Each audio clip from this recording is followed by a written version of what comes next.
take us up, Connie.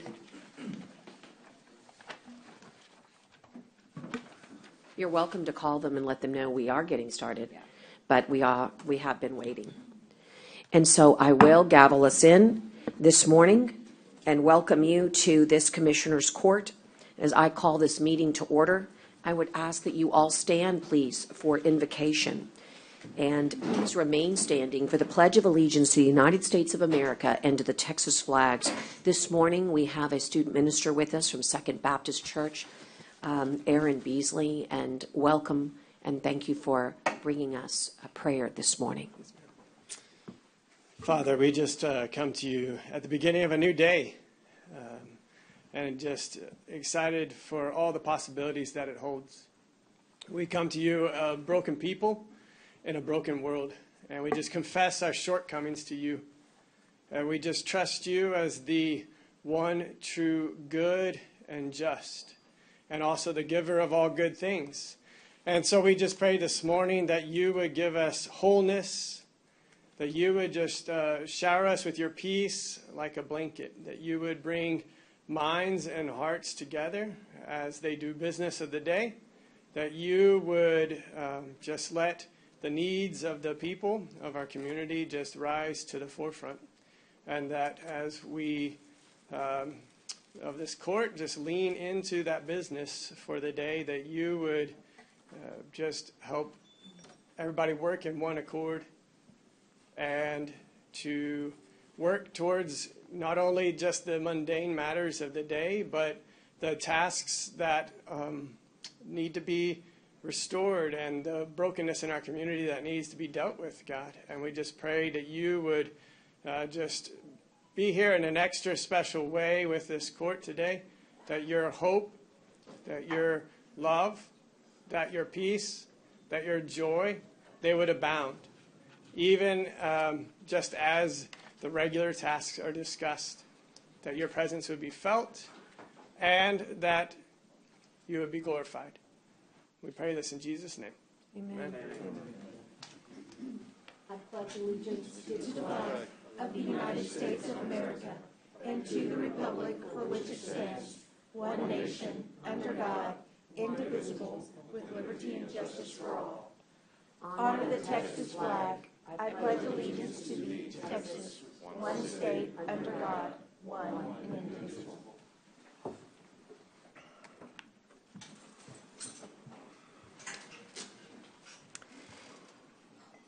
And so I will note for the clerk, today is December 7th, 2022. Of course, we're at Nueces County Courthouse on the third floor, Nueces County Commissioner's Courtroom located at 901 Leopard.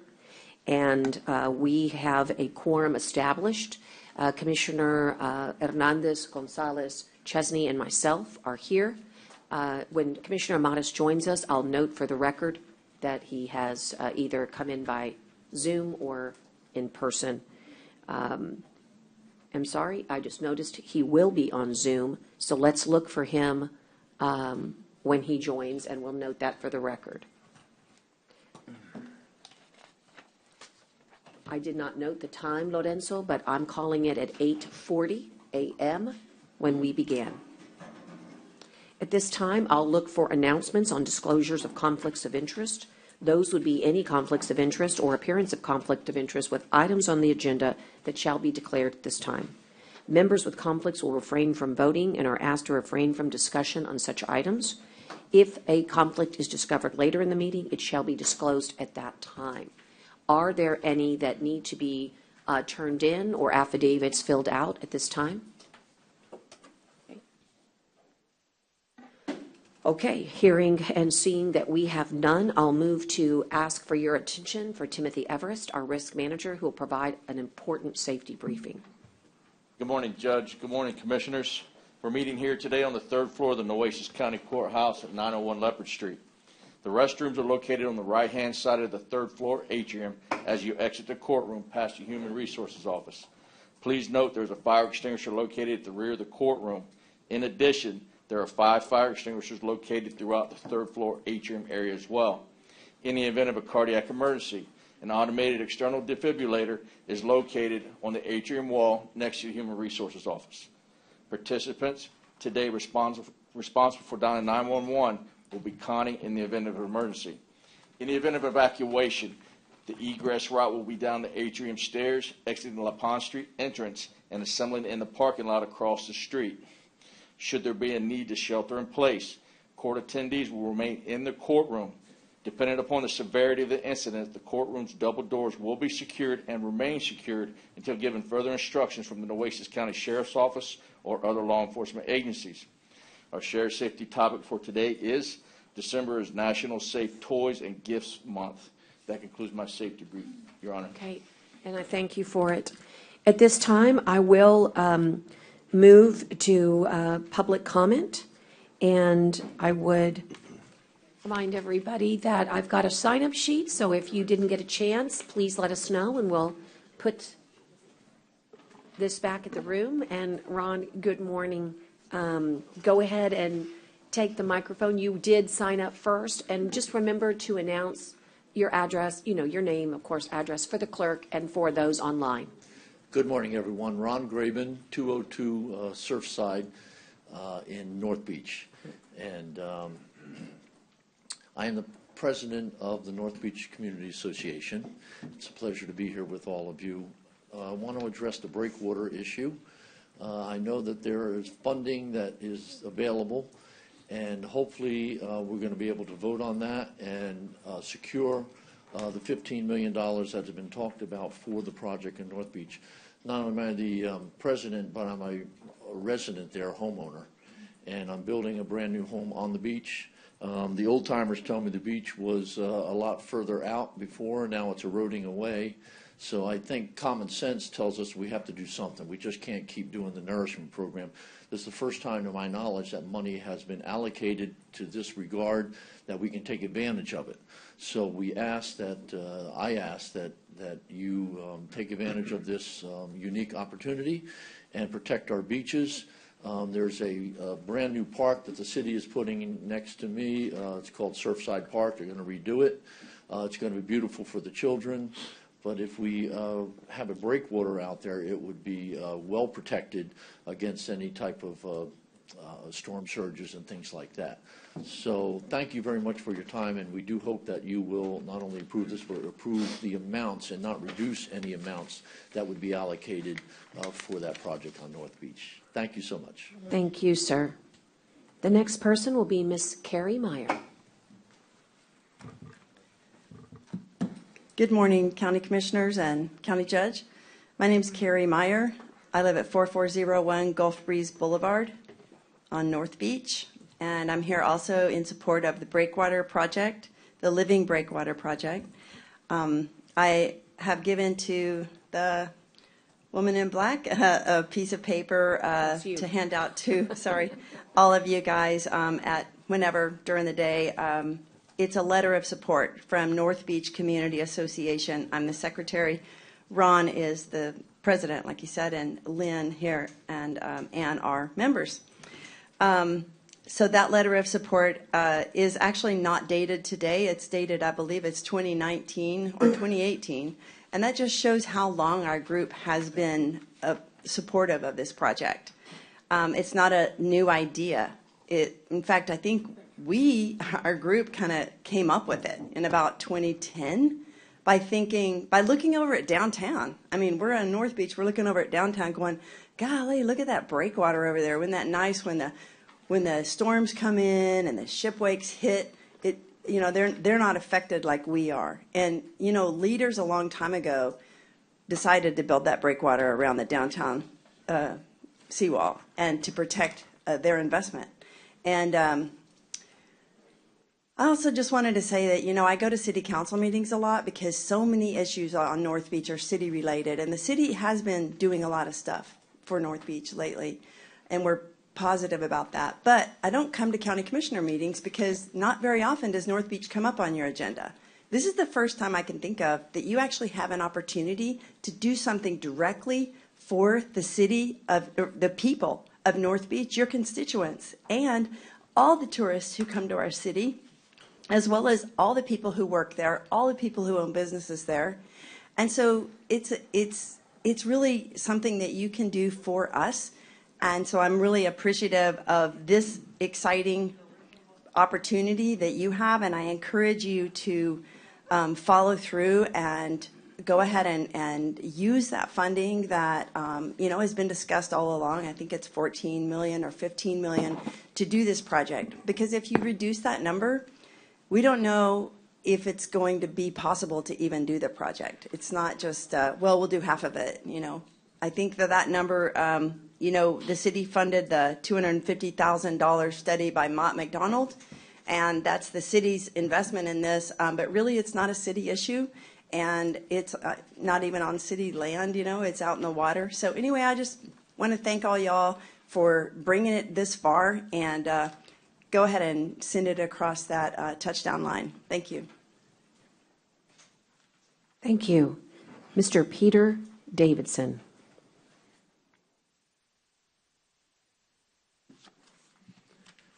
Honorable Judge and Commissioners, Peter Davidson, representing the Ed Rochelle Foundation, Marine Consultant. I wish to thank the Commissioners, Commissioner Hernandez for doing an excellent job, Commissioner Gonzalez and Commissioner Chesney, and especially Judge Canales, who's been hard at work assisting us in doing projects with many others. In 1901, 1900, there was a large hurricane that devastated Galveston, and they built a 17-foot seawall. In 1919, there was a hurricane that devastated the city of Corpus Christi, and in 1925, they built that rock breakwater. Gustav Borglum, an architect who designed and built Mount Rushmore, came in 1928 and designed a seawall, and that sat on a shelf. And in 1937, President Roosevelt and the work programs decided to help build that. And this project, a breakwater to protect North Beach, is so important, and it's akin to those projects. It stretches about 1.6 miles and starts by the USS Lexington to protect our historic area and moves northward.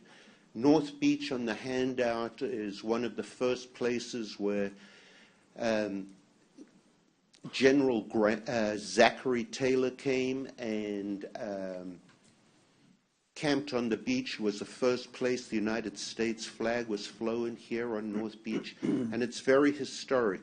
North Beach, with the Lexington and the aquarium, have about 550,000 visitors a year, and it needs to be protected, including the businesses and all the residents. The foundation has partnered with the Port of Corpus Christi, and the permitting is underway. The other partners in it have been the City of Corpus Christi, who've helped with the engineering design. And I have to thank Commissioner Gully for being here today in support as the Port Commissioner. And we also work with the Heart Research Institute, the North Beach community, all the stakeholders such as the USS Lexington. We have a shovel-ready project that is ready to go, and as soon as funding is approved and the permit is complete, which is now underway, we can begin this project and protect the history and the infrastructure of North Beach. Thank you so much. Thank you, sir. Mr. Lynn Frazier.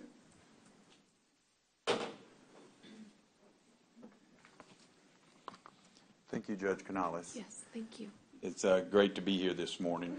I just wanted to let everybody know that my name's Lynn Frazier, and I live at 713 Snug Harbor on North Beach.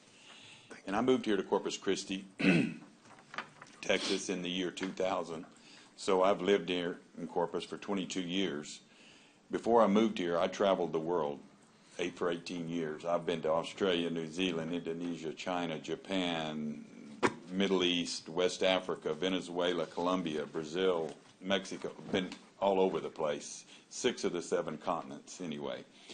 And so I've seen firsthand how the world works around the globe, and we want infrastructure. We want things to build up so we can see things, make things better for all of us. And I would like to talk a little bit about North Beach community here in Corpus. And again, like I said, I'm financially and emotionally invested here in Corpus Christi. I own about 6,000 square foot office spaces on 4 acres on Southern Minerals Road, 150,000 square feet of offices on 4 acres on Bear Lane, and I've rebuilt the Chamberlain downtown here on Upper North Broadway, and the old HEB building.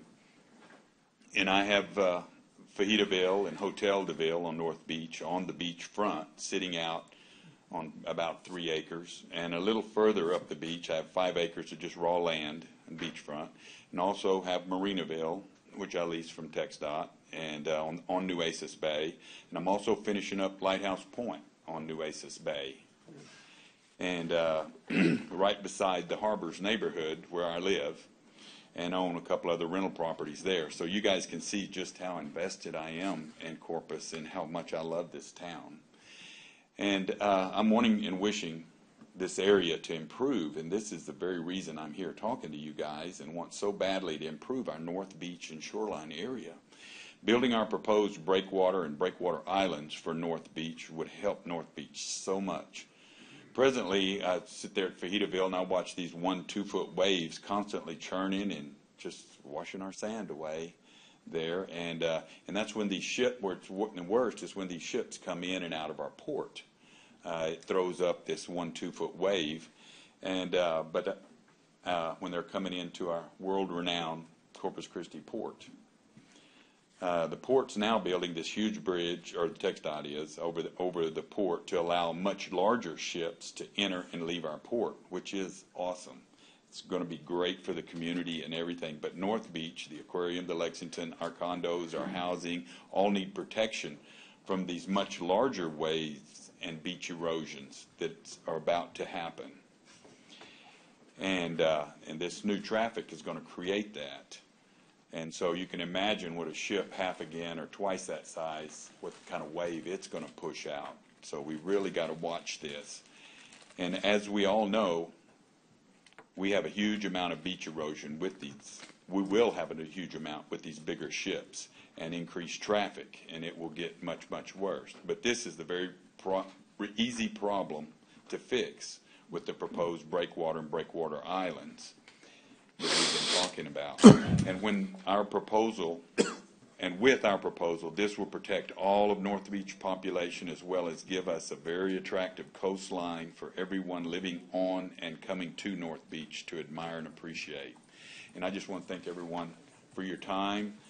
I just really hope that we get this all passed and get enough money in here to make this happen and make our city nice. Thank you. Thank you very much. Thank you.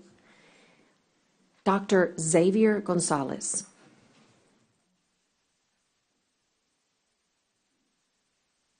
Good morning. Good morning. Good morning, Judge. Good morning, Commissioners. Today I'm coming more as an advocate for behavioral health and just really highlighting some good things that are being done and that will be done before the upcoming holidays.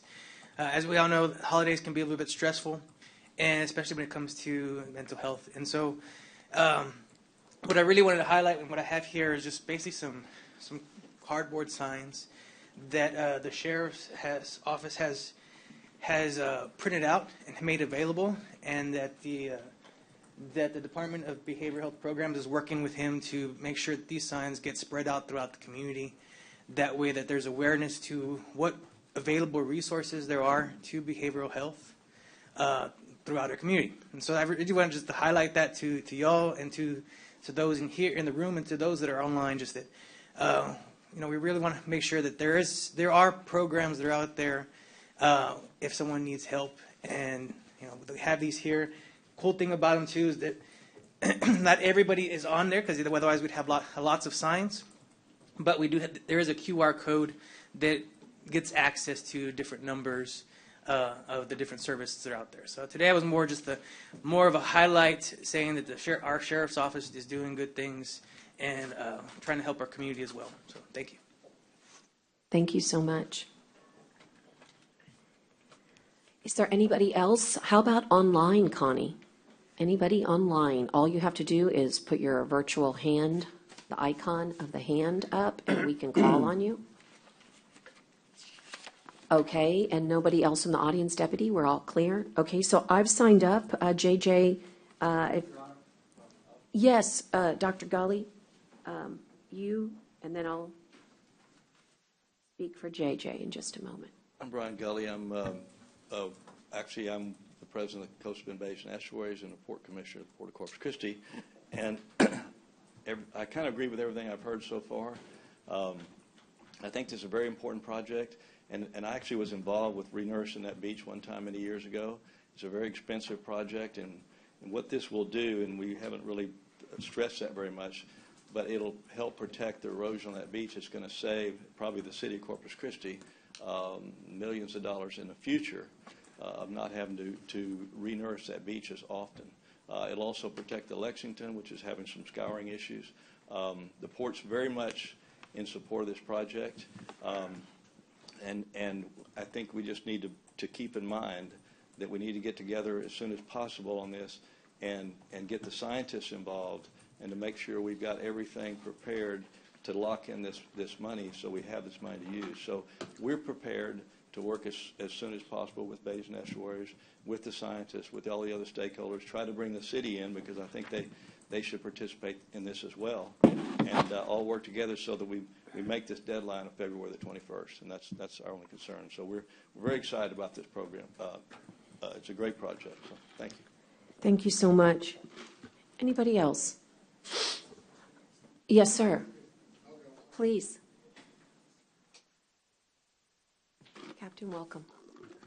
Daniel Pettis, I'm Chief Deputy of Administration for the Sheriff's Office, and just to kind of resound what Dr. Gonzalez was saying, these boards that we put up, those were an idea that was brought back from the County Management and Risk Conference that I attended earlier this year.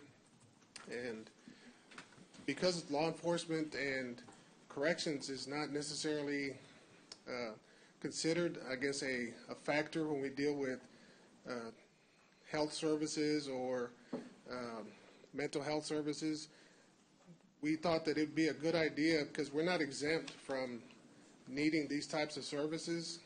And so I got with a couple of people there at the Sheriff's Office that compiled this list, and then we put it on our Sheriff's app. It's on the Sheriff's website. And so if you're interested, like Dr. Gonzalez was saying, this is a living document.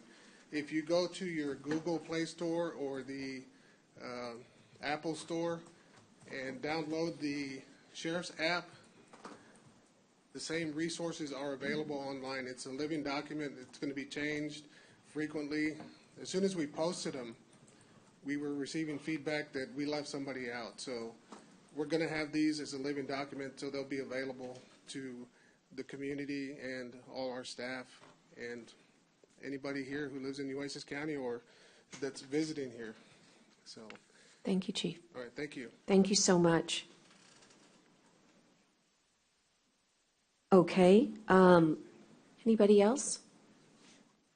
Okay, I'll proceed. My item is reflective of a really proud moment for both Nueces County, our jurisdictions inside Nueces County, including our big cities like Corpus Christi and our small ones like Bishop. And it also includes Clayburgh County, and that is yesterday we had a press conference to announce that the National Park Service, through the Department of Interior, has awarded 18 American communities with the distinction of being called a World War II heritage city/community. And we have that distinction. So only one location in every state can receive this designation, this title. We applied for this through a tremendous effort that was collaborative. I want to acknowledge, as we did yesterday, the incredible historians that we have here in Nueces County, both from the city of Corpus Christi, who already had compiled, Nina had compiled this just amazing, it looked like a book when you printed it out, of our World War II history. We had, of course, the Living Museum of World War II History, the USS Lexington. We had the active, but certainly living history museum that is Naval Air Station, Corpus Christi Naval Air Station, Kingsville, and at one time the airfield in Beeville. This designation has a tremendous impact, not just for history buffs, but it will have a ripple effect for economics here in our community. People will come like they do UNESCO sites all over the world. They'll want to come and see why this location held such importance in World War II. If you love the history of Port Aransas, you know that we had incredible vigilance and munitions in Port A, many of which the remnants can still be seen. And we had German U-2 boats not too far off in the Gulf of Mexico. So our war efforts, from bonds to gardens, victory gardens, to the girls that sold the war bonds, it's an amazing story. We boomed as a community because of our World War II heritage. So I just want to say that there is a logo that you'll be seeing all around our community. Spoken to Manager Zanoni, and he's going to ask Visit Corpus Christi to, be a part of that celebration, as well as our own. It's on our veterans page, I believe, under nuecesco.com. You'll just have to go under veterans, take a look at the application. Again, what an important honor for us to receive. And I hope that when the decals get printed, you'll get one for your car and proudly display what it truly means to honor the sacrifices of the greatest generation.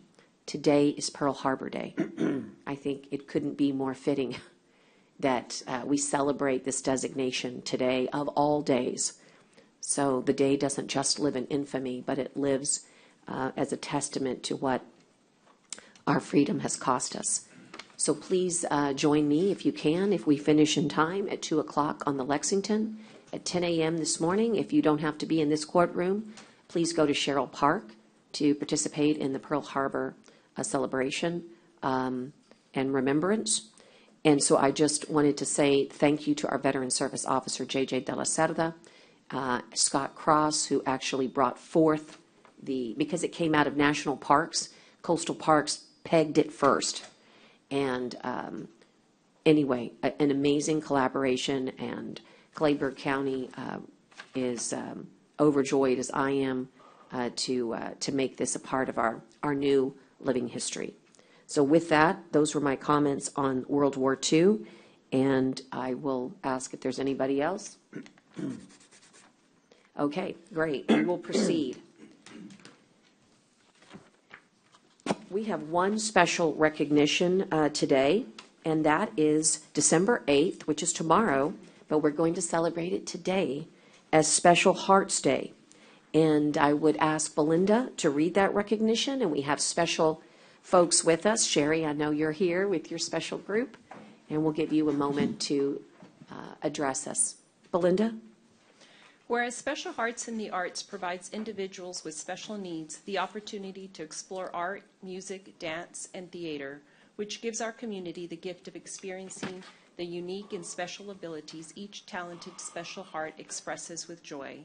And whereas Special Hearts Day allows Special Hearts in the Arts a community platform to share their gift to the world through their own unique abilities. They rejoice in not just one special ability, but all special abilities, whether it be in sports, fine arts, or other unique gifts that each Special Heart proudly and unselfishly offers. Special Hearts Day allows everyone to embrace a reality that focuses on special abilities instead of disabilities. And whereas Special Hearts Day is a celebration of special hearts, family volunteers, and community members that provide our county the opportunity to understand that Special Hearts are remarkable contributors to the greatness of our community. Special Hearts Day celebrates the blessing and gift of each special heart in our wonderful community. Now, therefore, be it proclaimed that the Commissioners Court of Nueces County does hereby formally designate December 8th, 2022 as Special Hearts Day. Thank you. And almost every day is Special Hearts Day, but Sherry, will you come up and we have this recognition memorialized.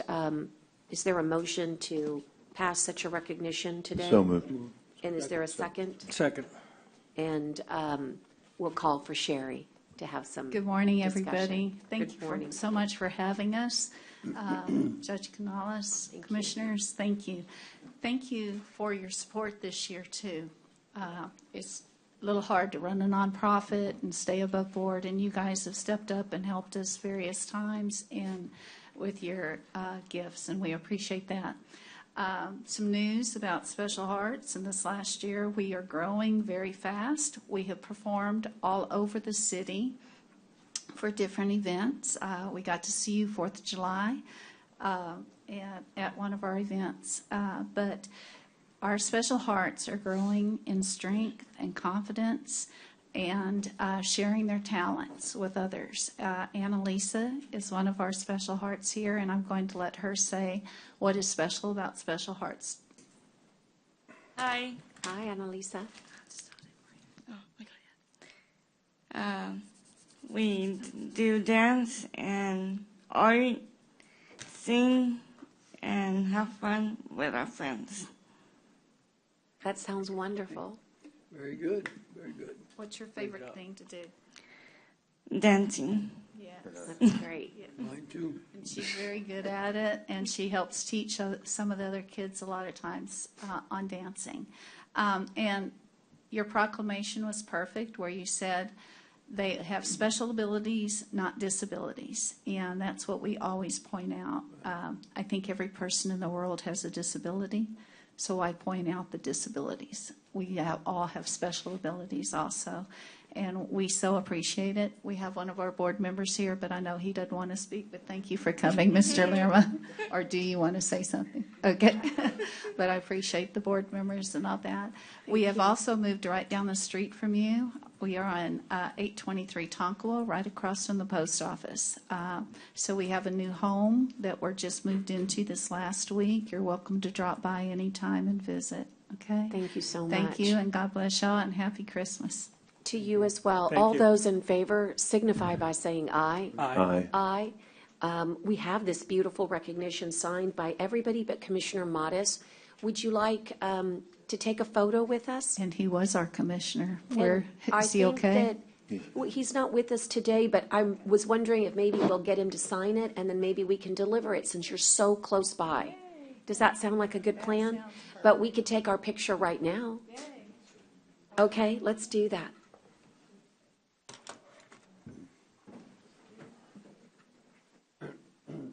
I'll come down, and then you guys can stand with us right here. Good morning, how are you? Morning. Nice to see you.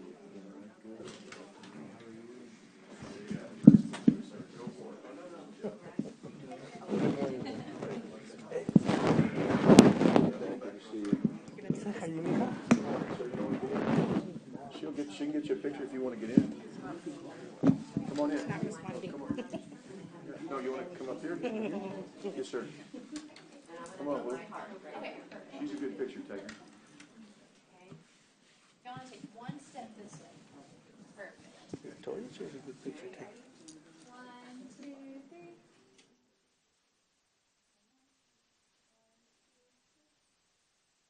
More phone. Sorry. 1, 2, 3.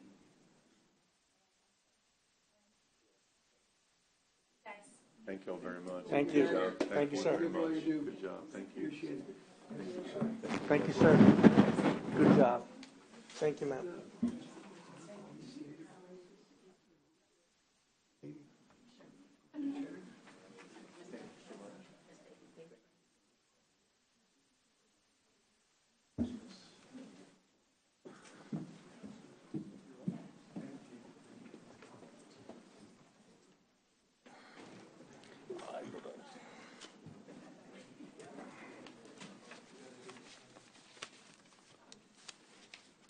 I'll do the minutes very quickly, and then I'm going to come out of order here on the schedule. H is to approve the minutes of November 16th and November 18th, and I would ask if you have already reviewed them. Is there a motion to approve? So moved. Is there a second? Second. Second by Gonzalez. Any discussion?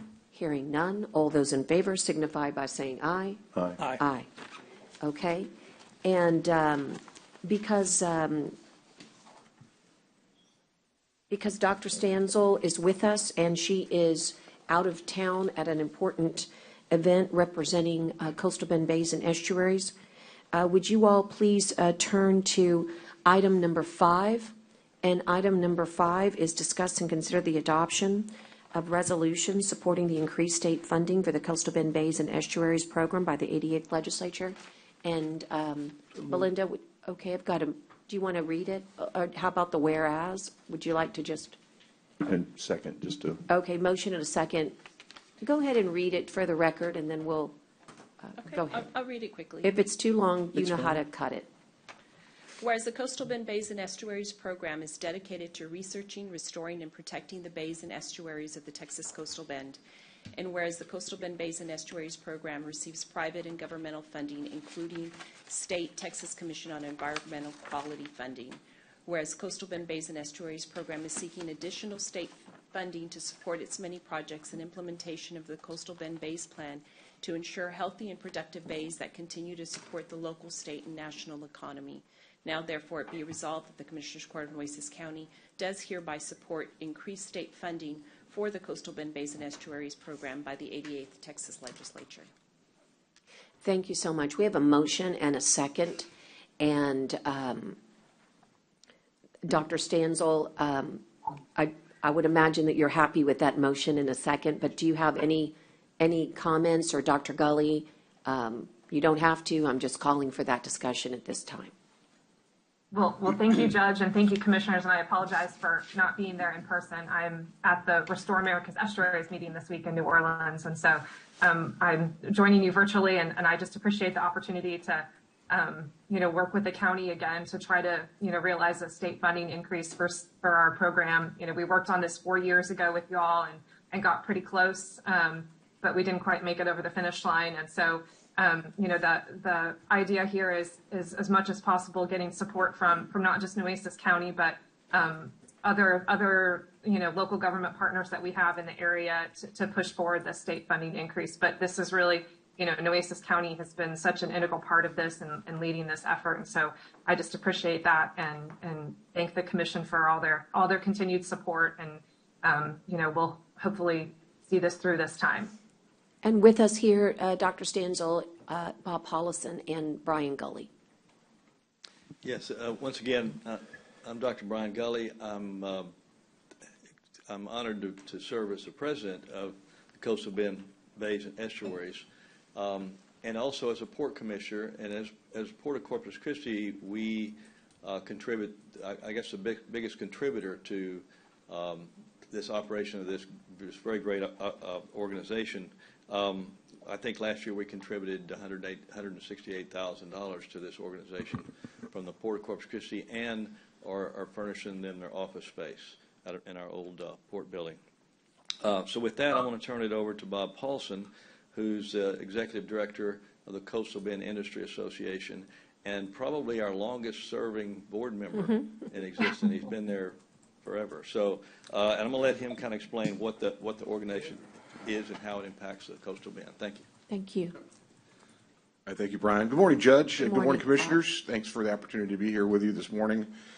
My name is Bob Hollison. I reside at 15226 Barataria Drive here in Corpus Christi, Texas. And as Dr. Gully mentioned, I'm the Executive Director of the Coastal Bend Industry Association. That's the new version of the organization that you probably know, associate me with, was Port Industries of Corpus Christi. So this past year we went through a renaming and a rebranding, but it's the same group of organizations. Port Industries of Corpus Christi and Coastal Bend Industry Association now have been participants in the Bays and Estuaries program since its inception, and it really goes without saying just the tremendous work that the that the program has done over the last 20-plus years here, not only in the Corpus Christi Bay area, but throughout the entire coastal bend.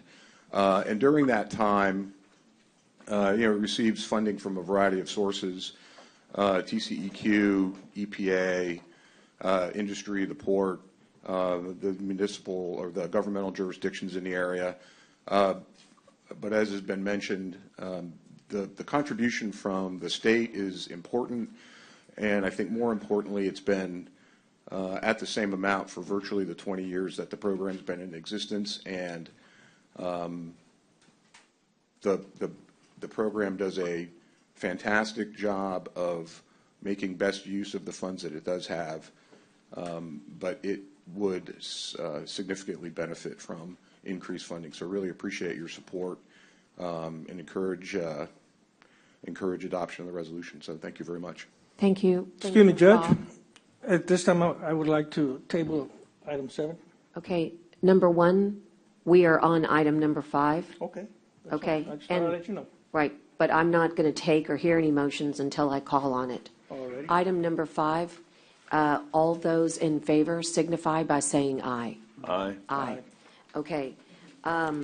What I'm going to do is I will call now on the consent agenda I like that. and ask you A through Q, if you'll just give me a chance. I asked Daryl, you're online. I thought that December 7th we were going to have our buttons, but I guess we're not. You don't have to comment, but please email me so I can get those buttons here, because it makes for such a much easier opportunity since I can't see right and left at the same time. Again, the consent agenda is next, and it's items A through Q. A through Q. And I'd ask if there are any, Commissioner Gonzalez, you said you had one? Yeah, well, I have several. You have several? Okay. I'm going to move to table number I. Letter I. N, O, P. Wait a second. N. O, P.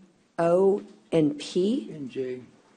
And J. Let's take this motion first, if there are any others from any other commissioners that need to be removed for clarity or. Judge, I think also they needed to table Q was one of the ones that I was told. Did you say Q? But I need to. Oh, you I need do. someone to Okay, verify that one, since we're tabling. I was Well, just I don't told know they who weren't. said that. County attorney indicated they County needed to be attorney, okay, reviewed. well then why don't I hear from her? Jenny, do you have any to table? Because apparently there was only one-way communication. I didn't receive an email regarding it. Do you need any to be tabled? Oh, those were contracts that were not, that just haven't been reviewed yet, so that's not complete. Right. Okay, so, Might as well I have. all right, so hang on for a second. Let's do the easy part. Is there any others that need to be pulled for clarification? Okay, so let's do this correctly. Let's do the ones that are not been pulled are A, B, C, D, E, F, G, H, K, L, and M. Is there a motion to approve? Judge. Hold on. Well, Hold I on one question- second. Which one? Just give me a second, please. Okay, well, you might want to pull F to have discussion on 2 of the bonds that are not completely signed. That's correct. I'm sorry. That's all I was came gonna- That came to me too. So That pull came to F me as then. well. I have that note. So with the exception of F on item County Court at Law 5, that's number 10, and also item, which other one hadn't been signed? 4, the county clerk. Okay, so let's do this one more time for Lorenzo. I'm asking for a motion, Lorenzo, at this time on A through H, with the exception that F has the exclusions of items 4 and 10, and K, L, and M at this time. And is there a motion to approve those consent agenda items? So moved. All right, so moved. And then there's a second. Okay, and then all those in favor signify by saying aye. Aye. Aye.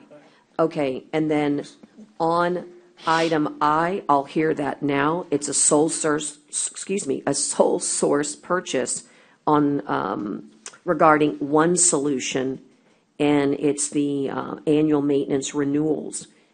Is there a question, clarity, situation, Jenny, You with wanna that table- contract? Judge, I just move to table all I, J, N, O, and P.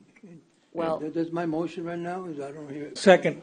So, I mean, I already talked, I mean, I met with IT, I met with county attorney, so I think we need to table those. Okay, County Attorney, I'm asking for some clarification.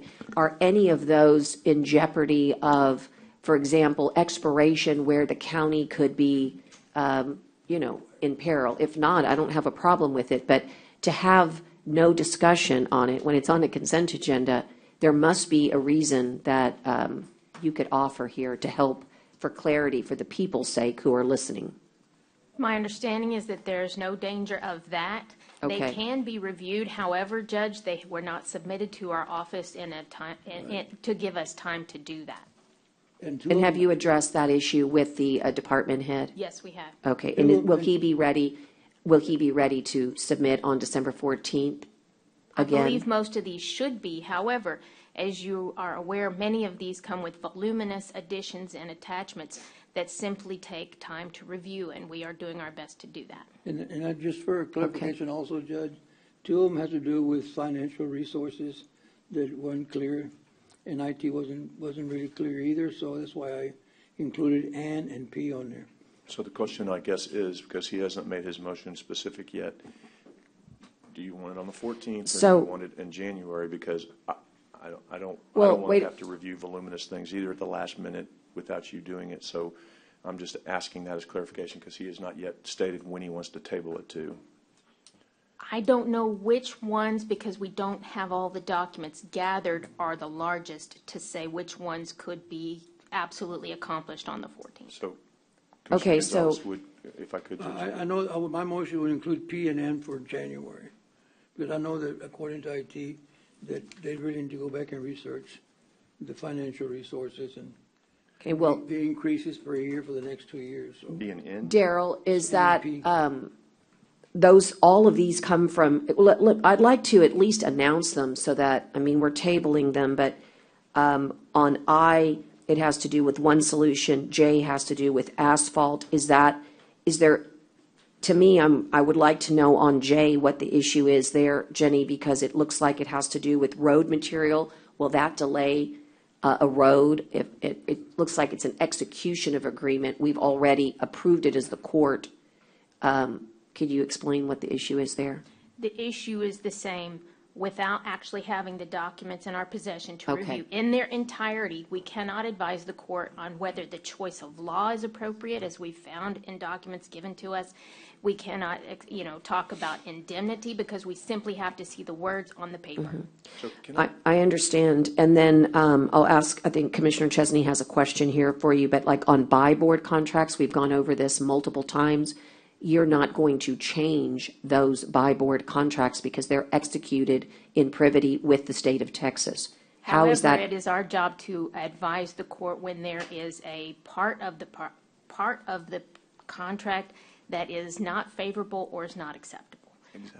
And so we have had experience in the past where purchasing has been able to strike those things that are unfavorable or unacceptable to the county, so it is something that happens. It might be, prudent and to actually look at the buy boards that we are, utilizing, and just go ahead and look at their master agreements in advance. And if there's something that you don't want to use, then maybe those should not be utilized. But the purpose of using the buy board is to adopt the contractual language for the favor of the county, right? For expediency and efficiency. And this seems to be the opposite. But all right, so let's go over them again. I, J, N, O, P, and Q.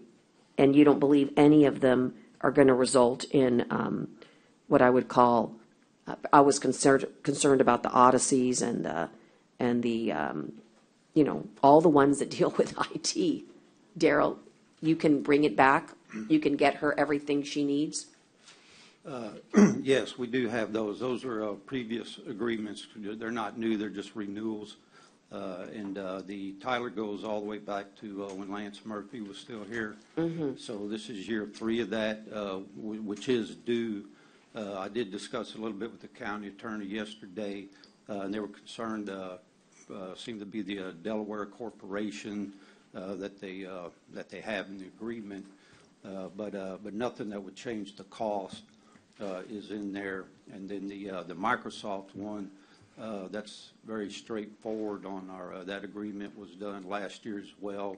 It was on a 3-year agreement, came up for renewal last year, and actually worked well with it. It's a product only. It's all of our office products and the Exchange email system, as well as other products that we're currently using, and they are up for renewal now. But when do they expire? They are at expiration right now. So if they expire, I mean, I'd like to see if you could get these for next week. If they're expiring and you don't have coverage, and they have been in place this entire time we've been using them. Yes, Microsoft is product only. There are no services in it, so it's very straightforward. And the Tyler, which is our case management system, like I said, that was done a few years back, so you know, I expected that it would have been reviewed back then. I know we're much more strict now, and we've been working diligently, but these renewal items were the ones that we were working on new agreements, and the renewals are under current agreements, and that's where that's where we've been doing a lot and working very hard with Kent, with her office. Kent and I went through all these new ones that are coming up. You know, I apologize for these particular items. The RICO one, which is a very routine, it's just a copier replacement, but that one is not as significant as the other two. And then, go ahead, Commissioner Gonzalez, and then Commissioner Chesney wants to go after you. On the P, I think you and I talked about it, and my concern was the increases that could have been or can be for the next 2 years, and you indicated that there probably would be some increases. So my question was, that's why I want to table this. I want to make sure that what we're looking at for the next 2 years is not going to be something that's going to surprise us and say, now we're going to owe another $300,000. Yes, and as in fact, Connie, if you can bring up a document there, if it's the court will allow it, we're going to want to look at. That's the Microsoft one. Said it's got a Defender antivirus software on it that comes with that, and then our Exchange email system, and then the Office products. That agreement there that's done is product only. It's very short. There's no verbiage in it. Nothing really legal in it. I mean, it's with Microsoft, and you know, it's just buy the products or don't buy the products. That's the primary one right there that I'm concerned with, because it's also our how we manage our network and everything. Like I said, there's very limited information in that contract. I mean, it's not even a contract. It's just it's a 3-year agreement, and with it. It has no cost increase. I worked diligently with the consultant and got back with Microsoft after that. We were looking at around a $545,000 invoice on it, and we beat it down to this $425 at the bottom of this document. That amount right there went down by $120,000. So it came out very good because we restructured how the licenses were from the previous 3 years. So it came out very well, and there's not really much more to this. So there was nothing really to review on it from a legal perspective, really. But that's your opinion. The thing is, that's really amazing opinion. We're talking about contract or agreement. This is one thing the county attorney needs to let us know. But there's no cost increase in this one over the 3 years, so it doesn't have it. Okay, but so we made a motion to table, and it's been seconded, and we're still discussing and discussing. So I've been trying to. I mean, I don't even understand why we're at this point, Daryl. So I guess if we're going to keep discussing it, because we're not supposed to, I'll keep doing it too.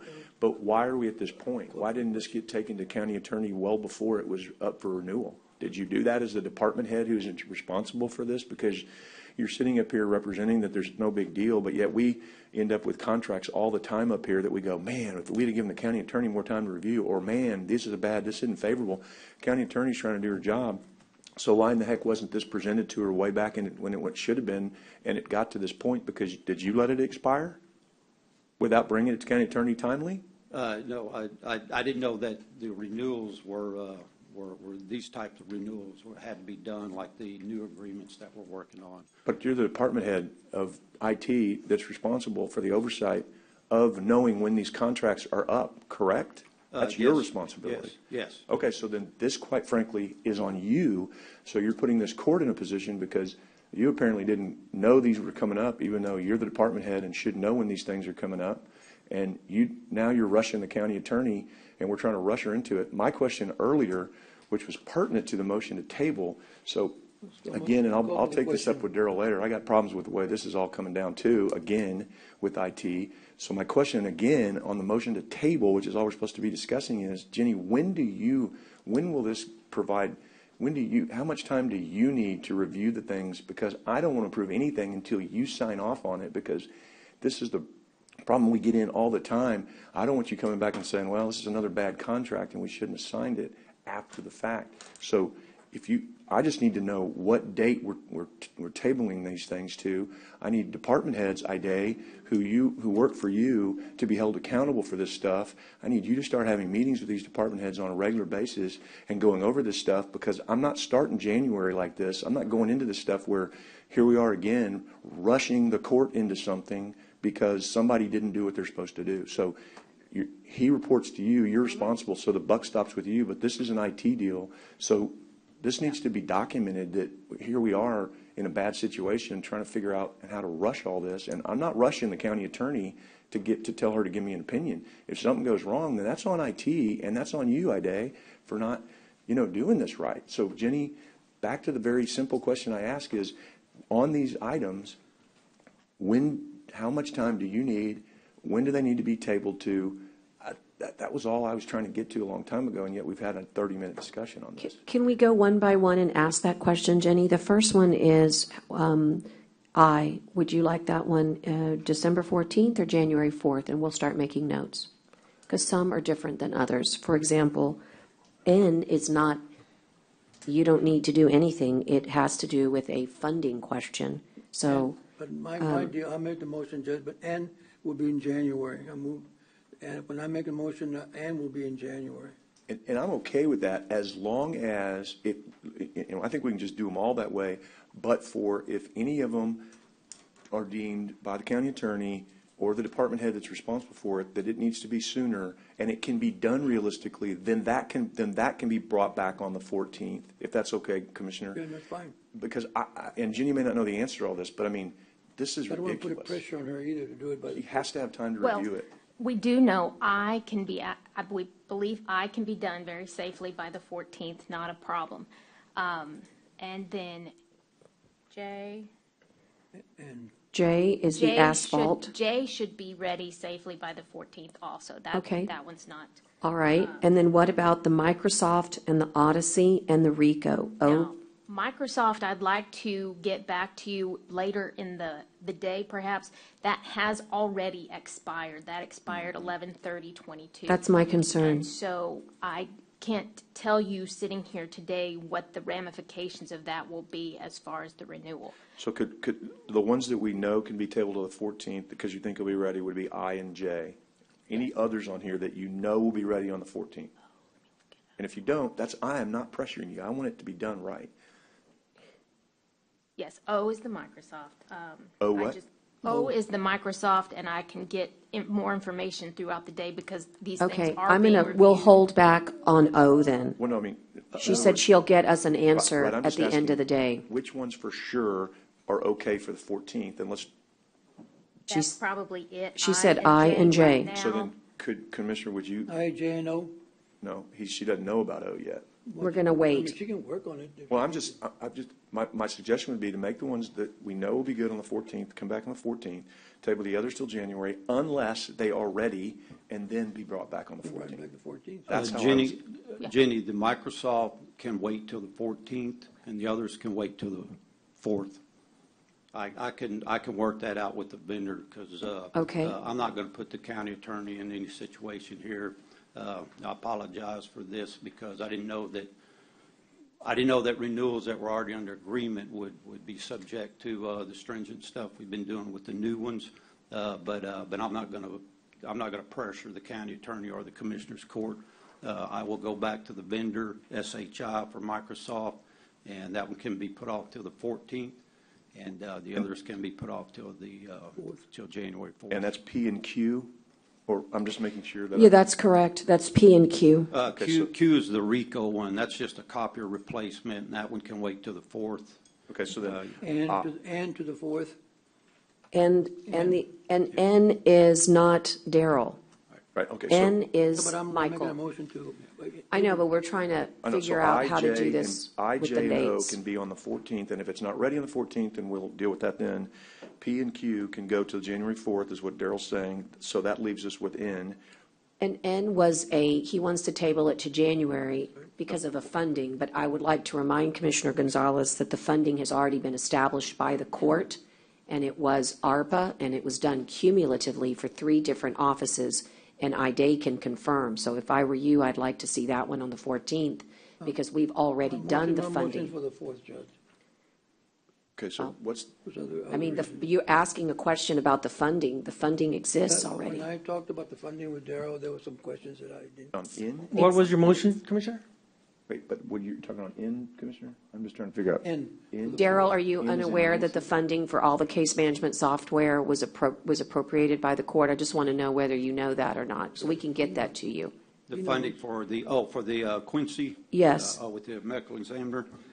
Yes, matter of fact, I have this in front of me because it did, IT only, Kent and I met with them just to go over the agreement, but then purchasing actually handled the agenda item.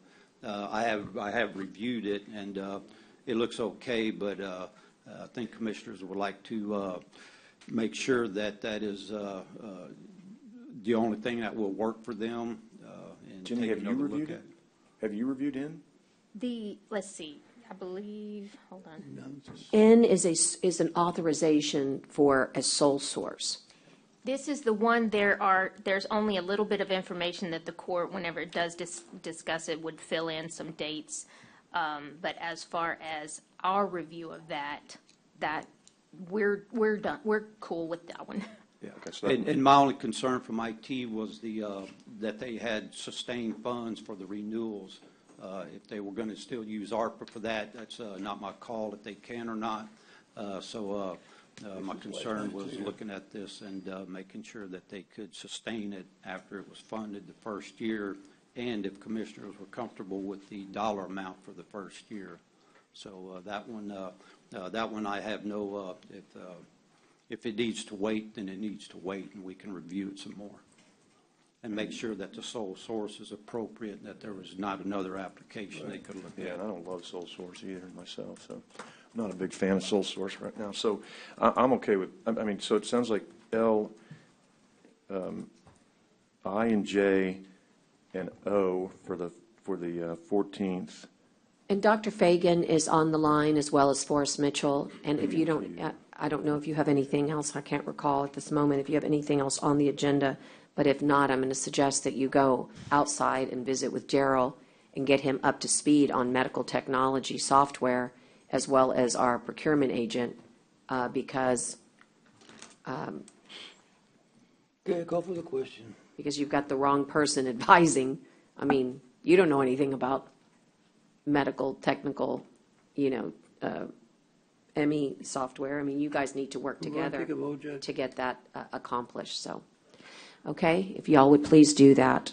So why don't you restate your motion, now that you have all the right dates and all the right Motion to things table to. I, J, and O to the 14th Of December. Second. Well, yeah, go of ahead. December 22. And also to table N, P, and Q to the 4th of January 23. Is there a motion? That's the motion. Is there a second? Second. Okay. And all those in favor signify by saying aye. Aye.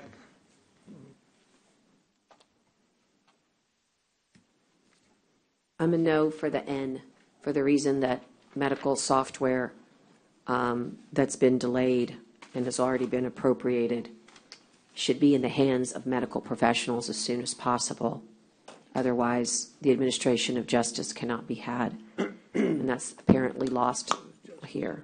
So, okay, we'll move on. We've got, I've got discuss and consider the renewal of the workman's comp. I believe, Jenny, you have reviewed this? Yes, we are still gathering documents. I don't have an objection to this one, but we are still gathering the underlying documents so that in the future, when these do come up, we will be able to assist and proactively have all the review done. Okay. All right, so Tim, you're going to present this workman's comp and the coverages, and this is all for the year 23. We also have Chase Carlisle here with us to answer any underwriting questions, concerns. Good morning once again. Good morning. Judge, Commissioners, before the court this morning is the 2023 workers' compensation coverages. In the information that I provided to the court, we are well below our 2021 numbers as far as our losses and work-related injuries. For the $504,000, we are also well within the budgeted amount that was in the 2023 budget as well, so we're within that as well. As you can see, the majority of our losses are 68%. That's historically correct across the board, and that's running numbers. Chase is here as well. He's going to give you the percentages. I know it went up from last year, 39,000, but he and I discussed why it went up, so I'll allow him to go into detail about it because I don't want to sit here and take up all the time. Chase? Sure. Good morning. Thank you for having me here. Like Tim said, we did see a premium increase, but that's primarily being driven by an exposure increase. So last year when the policy started with TAC, we had roughly $52 million of payroll. This year the renewal payroll was $59 million, so an increase of approximately $7 million in payroll, which represents about 18%. The premium increase, 13%. The premium increase is 8%, so the difference between the two is about 5%, which ultimately reflects that you guys received about a 5% reduction in your overall rates. So overall, I think that was a win. Yes, it is costing us a little bit more money, but we have a higher exposure basis on our payroll basis this year. It's commensurate. Sure. You got it. I mean, the important part is you got a rate decrease. So. Right. Yeah. All right. Are there any questions? Is there a motion to approve our new workman's comp? Okay, motion and a second.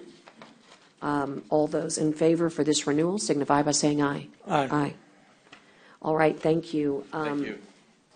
The next two items on the agenda are what I'm going to characterize as cleanup items. They were sent to us by the county attorney's office as well as our counsel, our bond counsel.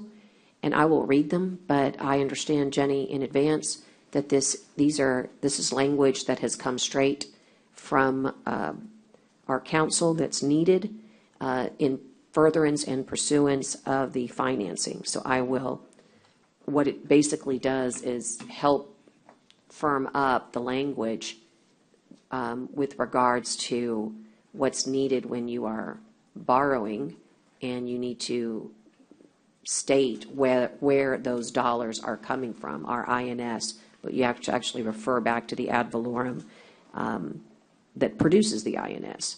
So here it is, discuss and consider, and this is the part, authorizing and levying an annual ad valorem tax in connection with the issuance of $5,060,000 in principal amount of public property finance contractual obligations to be issued by the county for the purchase and installation of material, supplies, furnishings, equipment, machinery, and computers, information technology systems, applications, hardware, and software. And I'll defer to Ide because she brought this to me and said we needed to accomplish this. Again, all of the previous work that we've done already reflects what this is about, which is the borrowing for the one solution Yeah, and software. we have a council there. And council is with us. Correct. Okay. I said one solution. You're right. Workday. Thank you so much. I just had one solution in my head from the previous consent. Workday. Yep, Judge, I just had questions on All these right. two. I just didn't understand why there was two items. One's for 5.06, one's for 5. I will let needed the some clarification. council answer that. Please, thank you.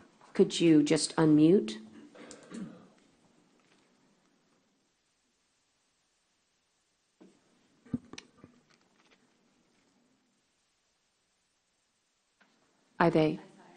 Isaiah? Oh, Mr. Huerta, would you be able to help us?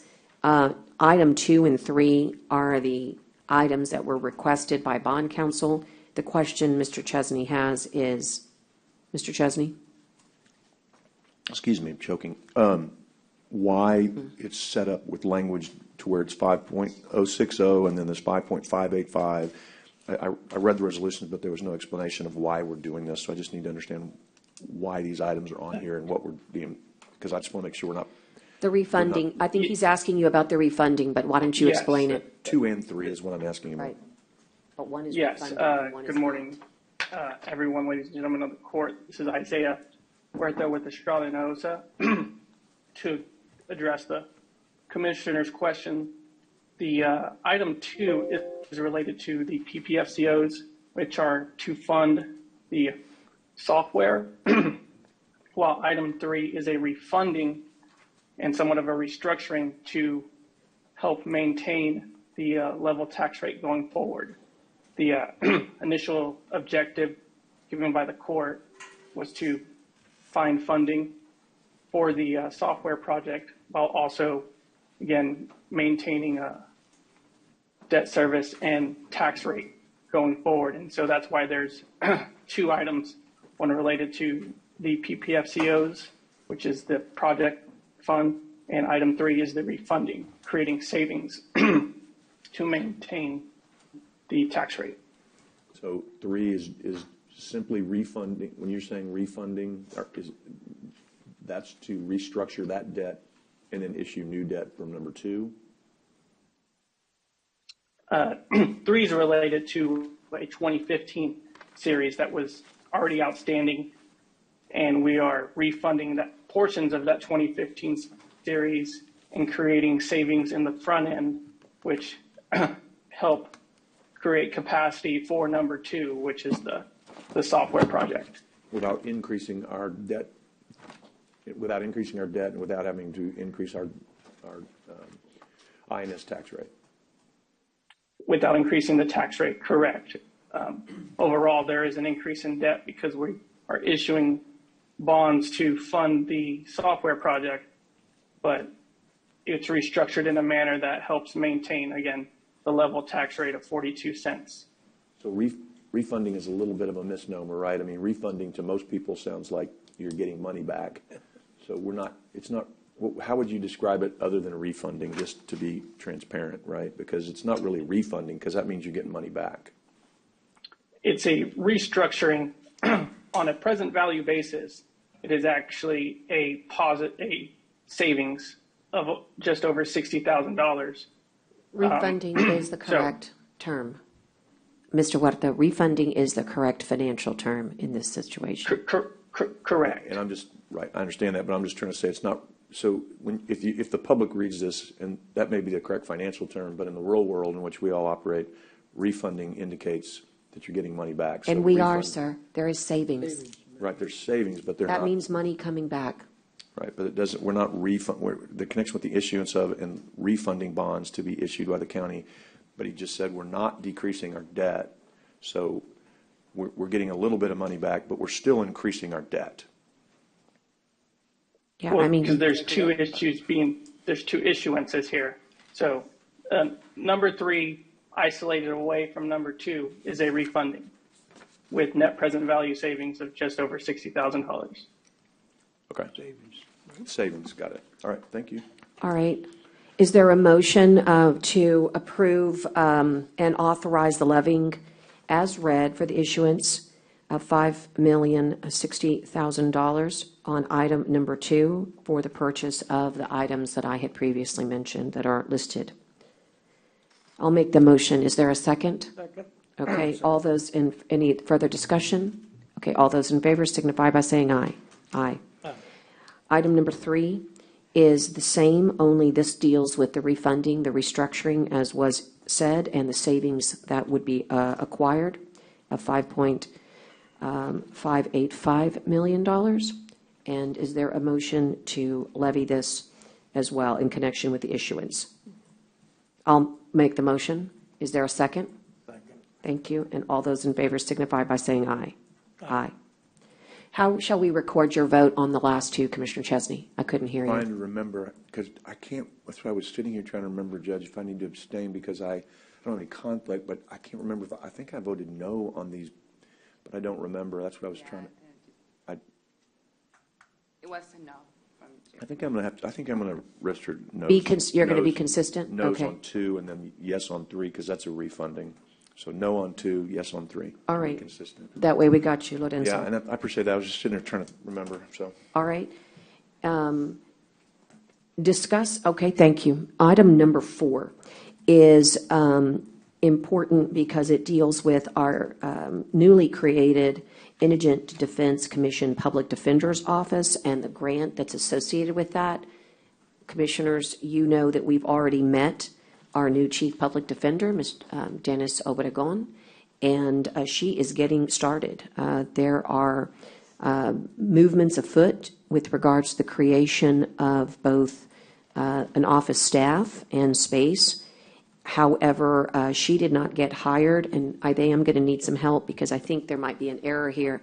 But, oh, no, this is correct. I think it is November 7th, right? That's the official date? Okay. It was before, but it just seems like that was just so recent. But her official date of employment is November 7th. So the purpose of today's agenda is that under the rules, I can send a letter, but I have brought it to the court for not only awareness, but confirmation that we prefer that the grant start the date she started. And that is really why this letter is here. And I'm seeking that extension from the TIDC's office. And again, instead of making it July 1st, the way the grant had it, we'd like it to say November 7th to correspond with her actual employment. And Judge, you have a blank for the program director. Are we going to put the current grants? That's correct. Okay. Anna should be And there. then we're going to put Ana Velasquez in the blank, but I didn't know that when we did the letter, so that's the fill in the blank piece here. So moved. If you have, thank you, a motion. Second. There's a motion in multiple seconds. I heard Commissioner Gonzalez first. Ms. Obregon is on the line, and she's here to answer any questions. I don't think there's anything here. This is merely a formality, but it's an important one, right, Dennis? Because we want to make sure that we don't sort of get docked for the time, right? We want to start the clock at the right date. Is that accurate? There she is. Okay, all right. Yes, that's correct. It's really just a housekeeping thing to make sure that our reporting deadlines correspond to the beginning of the program and to make sure we have the full benefit of, I believe it's a 24-month period to spend the grant money. That's correct. Okay, great. I think those are the only questions that, really not questions, but clarifications. And with that, all those in favor signify by saying aye. Aye. Aye. I will be signing this shortly, as soon as I get a little bit of a cleaner copy, and we will get it up to Anna, who will get it to you. But we know you need to get this out today, and that's my intention, Ms. Obregon. Thank you. Thank you. Okay, we have already done item number 5, and I'm setting the table for item number 6 now. And basically, this is an opportunity to get more money, and I will explain in just a moment. Discuss and consider concurring with the Coastal Bend Council of Governments' proposed method of distribution for decline/deobligated Hurricane Harvey CDBG disaster recovery funds, resulting in a $61,000 award to Nueces County. And so what this is there were funds that were not utilized. inside our region, and what the COG is seeking is public comment from the jurisdictions on whether or not their method of distribution is one that we can, as they say, accept and live with. When you use the method of distribution, we would get an extra $61,000. All the jurisdictions in the COG, if you want to see what they are, I believe they're attached in your packet. But the purpose of this is that we need to make public comment next. Belinda's not here, I can't remember the date, but the public comment needs to be issued. And we thought it best that we would speak with one voice and say, yes, we would love to accept these extra dollars. And so that's what this is about. And I would ask for just to instruct our governmental affairs officer to go make public comment, if we so choose to do this, to concur with their proposed money they want to give us. You need the money to get from that, Judge. Could it be possible that we can probably earmark that for the roof for the county courthouse? You can, I don't think that would be a problem, but I don't have the DR's disaster recovery. I just need to look. Kathy, would you be able to help us as well as go visit with Anna? This is a Hurricane Harvey, old program where DR funds, disaster recovery funds, can be used. Typically, anything that was damaged could be used.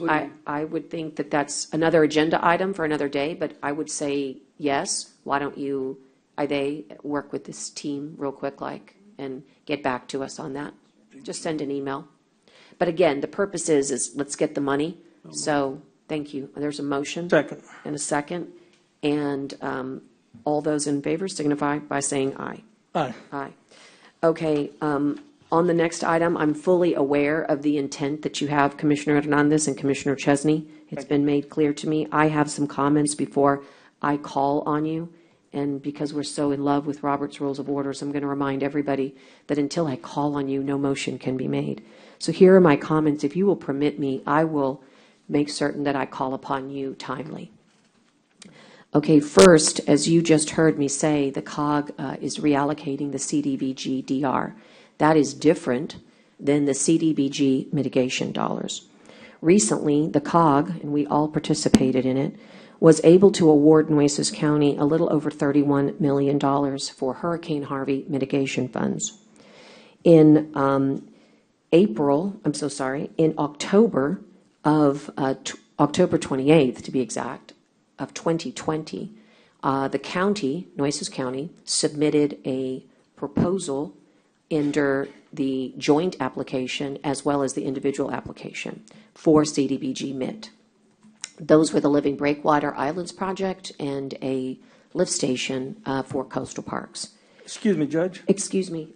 No, I just want to ask something. I know, but you'll have to wait because I'm in the middle of something. Well, I'll call on you I know in just you a are aware. little I just bit. want to make my motion clear. Thank you. I've just explained it, but I'll explain it again in just a moment. Thank you very much, Judge. I appreciate you. So again, the CDBG funds total $31 million, and there are rules associated with it. The rules have a percentage requirement. I don't have that in front of me, but it's around the 46 to 48% for our county for LMI projects. That means that amount of money needs to go towards areas that have a low to moderate income that satisfies the eligibility. Plain English, it means that there's going to be a lot of dollars available, almost half of them, of the $31 million, available to the areas that we know need it the most for flood mitigation projects. That's a great thing. However, again, in October 28th, 2020, this court submitted as their number one priority a huge grant because you could do so. It was up to $100 million, and we submitted one approximately to the tune of $98 million for the Living Breakwater Island, of which you heard this morning very strong public support from the residents and the associations they represent, including the businessmen that have made large investments there, support the project. Obviously, it protects critical infrastructure, but sometimes it's not so obvious. It's not just the homes, as was pointed out, it's the beach and the serious erosion and the tens of millions of dollars that have been expended time after time after time, costing taxpayers a tremendous amount of money. What's special about this particular grant is that we have a $30 million match that's associated with it. It comes from both product and in-kind services. That match will not be available unless the dollars for the living breakwater islands are appropriated. World-class scientists have produced our first application, but again, our first application was for an extensive system of islands, again, totaling 98 million. We now know that we approximately have about 14 million left. Why 14 million? Well, because I want to remind the court that back in 2019, we procured a grant management team to assist us with CDBG MIT. Why? Well, the application process is very, very complex. And so they have a 6% by contract fee. So you got to take the 31 million, back out the 6%, back out the 50%, and that's how you come up with the 14 million. The Heart Research Institute are the brilliant scientists behind it. There's already been a tremendous amount of work. Why was tremendous amount of work done? Well, because this court made it its top priority in 2020. It has taken a very long time, but that's what happens sometimes after hurricanes and HUD and GLO. We didn't do anything wrong. It just took a long time for the feds and the state to basically get us these dollars. It's taken over 5 years. But the projects remain solid as a rock. It's also been mentioned as to why the county would think this to be such an important county project. And there's two main reasons for that. First, the living breakwater islands can be designated, and they were this spring, as a Tier 1 category project from the General Land Office. Why is that so important? Well, only projects that are in that status can receive Go Mesa money. And who can receive Go Mesa money? Only counties. So this project has a tremendous upward mobility to basically quadruple itself, maybe even greater than that, if we have skin in the game. And that's why this court so wisely chose back in 2020 to submit this project as its number one. So again, on a more technical matter, these particular islands will seed practically 1 billion oysters. And I heard something yesterday that I had not heard in a very, very long time, and I'd like to repeat it. Do you know how we always, when we were kids, said when we were coming over the harbor bridge, it was a sparkling city, by the sea? Well, that's because in the 1800s, when oysters were prolific in Rincon, right there off North Beach in the breakwater, the water quality was so great because oysters act like little filters. And so that's where the beautiful name, the sparkling city, kind of came from, is that the water clarity was so good. So it's a tremendous project on 10 different levels, and I know that the intent is to bring it back in January, but I will say that this project, and we did not know this till literally less than a month ago, what the rules were going to be. And now we know that the rules are going to be for submission on February 21st. And, or 28th, you're right. I think it's the 28th. Right. Or, is that right? 21st, 28th, I can't remember. 28th. And that gives very little time. If you saw the application and the technical background, it gives very little time to reduce. I don't understand that. Why are we having discussion? Excuse me, sir. I'm still in the You've been talking for 10, 15 minutes. Well, already. that's why I have the gavel. Well, the gavel doesn't do anything. Excuse me, sir. Excuse me, sir. I'm getting to you. Actually, I have to get to Commissioner Hernandez first, but your interruptions are not only rude but unwelcome. Thank you. And so the dredge material.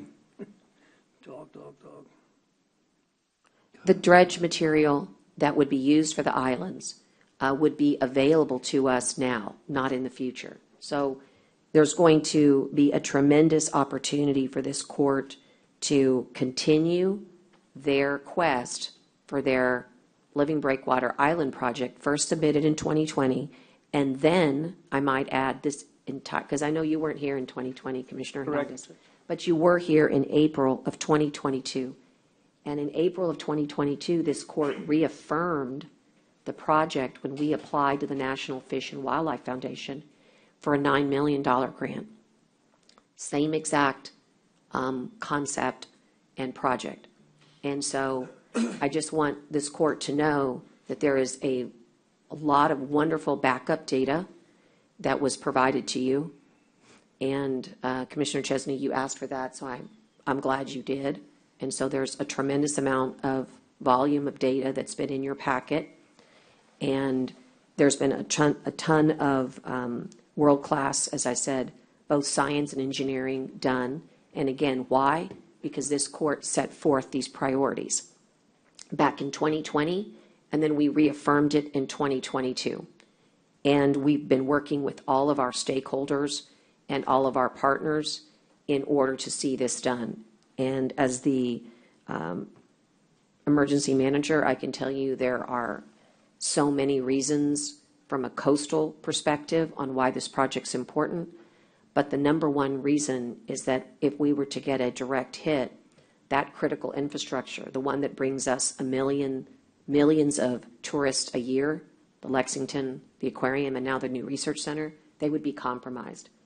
And so it's about following through and keeping this opportunity to get a $30 million match. I don't know of any businessman that wouldn't recognize that if you can turn 14 million into 44 million, there's no other project that I'm aware of that has that ability.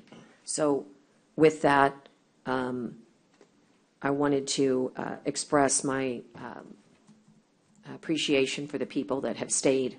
I know some of them had to leave, but came and gave public comment, because I do believe that after 3 years worth of waiting from the feds and the state, we finally have the dollars to, as they say, finish the job and get this project started. And so just so you know, what you're tabling is simply the agenda item was to reduce 98 million, which the court had already approved, to 14 million. And why? Well, because $98 million has way more work than the $14 million can absorb. So it's not the project in its full submission today that you're tabling. You're simply tabling this concept of taking it from what it cannot be, our first submission of 98 million, and what it needs to be, which is the 14 million. And the 14 million would basically cover islands 1 and 2 only. And again, the reason that it's so critical to start is because the GLO now has the ability, and only the county has this, nobody else. Go Mesa funds from the state, not the county's Go Mesa, the state Go Mesa, because it's a tier 1 project now. We did that this spring, got that confirmation. It now can get the big dollars that it needs, but the project has to start. So I think that's really an important, as they say, connecting of the dots as to why the county. But make no mistake, every major stakeholder has participated in a 6-figure or 7-figure, dollar amount. It's just that this opportunity was available to counties. Commissioner Hernandez, you want to recognize you, and you have a motion. Yes, ma'am, I do. But I just want to state that I also have a lot of constituents that couldn't be here because they have to be at work. I also have a lot of constituents that are elderly that couldn't be here because they can't drive or don't have a vehicle. And a lot of them are coming from Banquete area, Driscoll, Agua Dulce. Okay. I also have an obligation to them too. So this is why I'm tabling this item. You making a motion to table? Is there a second? Second. Okay, all those in favor signify by saying aye. Aye. Aye. No. Table it to January, Commissioner? What? Yes. January 4th is the first. Probably the 18th. Okay, the 4th. All right, thank you. We'll move on to item number 8.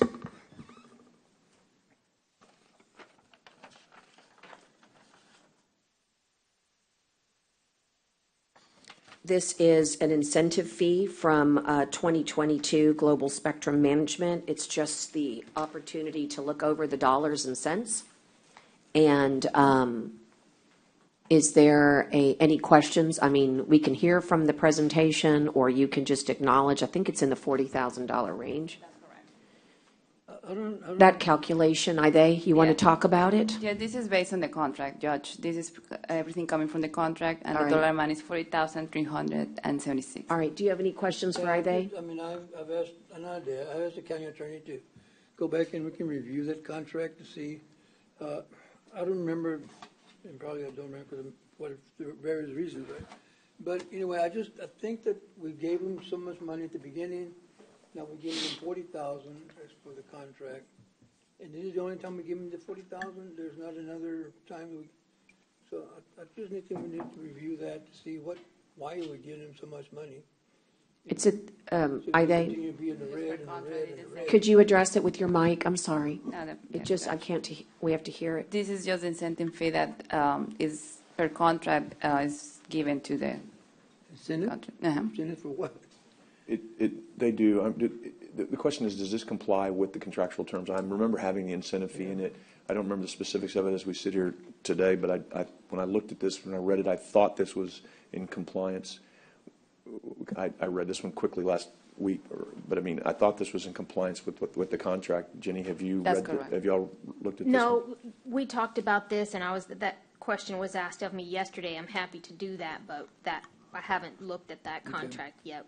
Could we just pass it subject to the county attorney saying that it's okay? Because I know there's an incentive fee in there, and I thought this was okay, but I understand Commissioner Gonzalez's concerns, but maybe we could just pass it subject to the county attorney authorizing that or acknowledging to us that it is the right amount. That should be very simple to complete when I have the opportunity to do that, and I can point that part out to you in the documents that went through. So I would. But we don't vote on it. It's just the receipt of, It's only an you're update. not going to vote on anything, Commissioner Chesney. It's either complies and the auditors pick up, the financial documents that purport it. And if you want to question that, then you would have to bring that up on an agenda item. Today, it's just to acknowledge that that's the right amount, and that's the right amount per the contract to pay. And if you don't pay it on time, then there will be consequences for the breach. And I think it is. So Jenny, if you could just look at it, I think when I looked at it, I thought it was correct. But if you could just verify it, Absolutely. that's all. So. And by the way, this is exactly how it's been done every single year. Okay, thank you. All right, the next one is to consider the supplemental pay for the interim human resources director. I'll let Ide handle that one.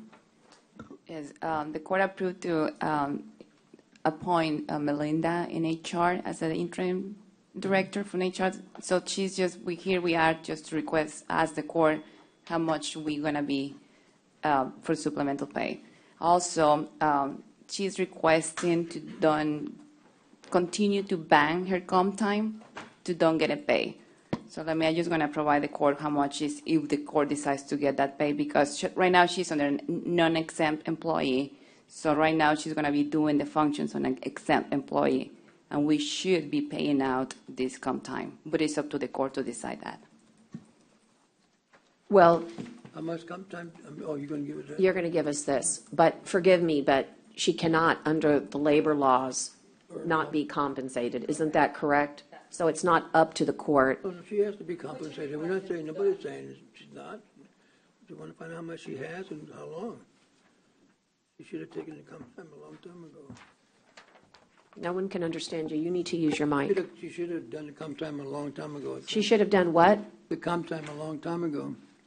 I don't know. This is one of She the says problems- that she should do one the of comp problems time we a have long time here is ago. that we Could you address that, We carry Ide? on the comp time over and over. This is the issues we have every year during budget time. So that people come up and they have hours and hours of comp time. So comp time have to be I don't think it should be carried for the whole year. Comp time, there's got to be a limit of when you can take the comp time. I mean, maybe the department heads are not doing a job of saying, you know what, I'm going to give you comp time, but you got 30 days to use it or 6 days to use it. You know, I think it's got to be used. I mean, it's not like a bank, that you're going to save all this money, then you save your vacation time. So I think it's something we need to really look at today to see what we'll come up with, something to where people need to start using their comp time. And some people leave and they lose. I mean, and it's on them, right? But Do we have a policy that you could refer to rather than this? Wait, I thought we were just discussing supplemental pay for the, why are we? Oh, I'm sorry. She's requesting to don't pay that out. She's requesting what? She doesn't want to get it paid out. Okay, first of all, we have to talk to Ida on the microphone. Give her a second, please, to get back to the microphone. I mean, again, no backup. Here we are trying to figure this out at the last minute. Go ahead. What's new? The request from Melinda is that she doesn't want to get the comp time pay out. That's her request. Because right now she's going to do the functions on the exempt employee. And the position is exempt. So when we transfer a person from non-exempt to exempt, the county pays out this comp time or the overtime. But why do we have to transfer from a non-exempt to an exempt? This is just an interim position. Right. We could go back and say, we don't have to have an interim position if that's going to screw something up. So this is an interim position. This isn't a permanent hire. So why does that take someone if it's just an acting or interim position? And if we need to, then because we can't go against the policy, let's just make her not acting director again and not worry about it. I mean, Is this correct where it says comp pay? How much do we owe her? $5,000. $5,000 already? well, if we pay it out. Do we pay it out? That's what they're saying is there's something that says but I can't believe there's not an exception for an interim type situation. I mean, and if there is, then we should have known that before we voted on it, because I wouldn't have voted on it. I would have just said leave her alone and let her do her thing and just post the position until we find one, we get one. We don't have to have an acting HR director. We can say she's just. I think you do need to have an acting HR director. I think no, you can just say the assistant director, which I guess is Melinda. I don't know what I'm sorry, I don't know what her title is, but she's the assistant director. That she just gets to be in charge until we find someone. If it's going to cause this kind of problem. But I think what Ida is saying, Commissioner Chesney, is that if that was what you wanted to do, she would still have to perform functions that requires her to be supplemented. Correct. That is the nature of the agenda item. It isn't that your suggestion actually wasn't followed. It was followed to a T. But if the minute that she performs the duties that have to be done daily of a acting HR, then that triggers the supplemental. And but if she's acting, she don't get comp time. Or she has to get her comp time paid out. Let's go ahead and. That's what I don't understand is for an interim position, that has to happen? That's what Well, I mean, if that's. And we also have. I did that, I consulted with TAC, HR consultant, and that's what the answer. I'm going to share the email with everybody. Thank you. So then how do we not do what we're supposed to do? If we've made this decision, again, without all the facts, okay, but we're here, we made all decision we didn't know this was going to happen. We're here, we got it handed to us 5 minutes ago. Don't know why this can't be handed to us before, but okay. Once again, we'll deal with whatever's in front of us with no prep time. So then why would we consider this? I get that she doesn't want it to be paid out. Correct. But if the law is the law, then we don't have a choice, is what you're telling me. Or she can refuse to be the acting director if she wants to. I mean, we don't have a choice here. If all these things trigger because of our policy, then we can't say, sorry, we can't do this. I know, I thought he was done. I mean, I'm kind of waiting for Ida to answer this. I'm not, these aren't rhetorical questions. I mean. Yeah, it's up to the Commissioner's Court, because the last time we selected to have her as an interim director, so she's going to be performing the functions or not an exempt position. So the position is what it rules. Okay, so then we have to pay her. Exactly. Well, then what's the issue? I mean, she's made a request. She just made the request, and I'm just addressing this with the court. Okay, so I don't know if it's up to the court. It's not a question that I asked. Is if it's up to the court to decide if we pay it out or not. That will be a question that I asked. Answer that, because you haven't been given time, then we need to table this till December 14th so that you can have the time to review this. But if you know the answer, then please answer. I don't don't know it's sitting here right now, but I think it's a very quick look through the personnel manual. Agreed. Okay. Then someone go look and we can come back to And it. we also have some information. Would you like to offer information? What's her job title now? Interim Human Resources Director, right now. That's To what we the made human her. resources journalist. No, That's the but- document. Well, before we gave the interim. That's It wasn't an assistant or something like that? No, she doesn't have an assistant under the position that she is currently. No, he's asking what was her title before we gave her this new title. Human resources journalist. Okay, it's on. It's on the paperwork. Yeah. The Are they? document that I provide. So she was a human resources generalist, and we made her interim human resources director. Okay. So I guess if someone wants to look at it, we can come back, Judge. I don't know. I mean, I don't. Go ahead. I spoke to Mary Esther in the county attorney's office. Thank you. And before I brought it to Ida, and she said that it should be, I should become exempt at that time that I become the interim. Okay. Because the interim position is an exempt position. Correct. Just for that period. And then we have. And I was requesting not to pay out any comp time because I don't want it to affect the budget. And I can, use that time for vacation and use it throughout the year to get it back down. And I appreciate that. And the question is, can we do that? That's what we're trying to get. We don't know because we didn't know this. I didn't even know this was coming up until 5 minutes ago. So And I would imagine you know the policy. Right. And so, Typically, whenever a non-exempt employee becomes an exempt employee, the policy is to pay out any comp time Correct. At that point, because as an exempt, you're not going to earn comp time. so we don't have a choice, is what you're telling us. So, I don't know, yeah, but I think it would be up to the court to allow it to be. it sounds like a reasonable and, fair practice. And it should only be for a short period of time. And it should only be for a short period of time. Okay. Thank you for the background and the information. I will make the motion to consider paying this supplemental pay as provided on this personal action request.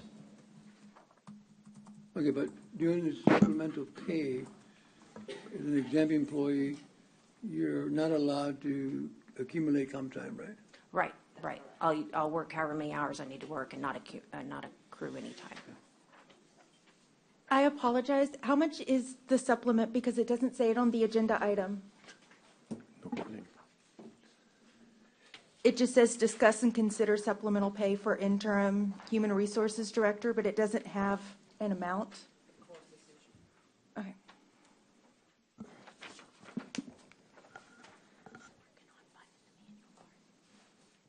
Well, under the personal action request that I have,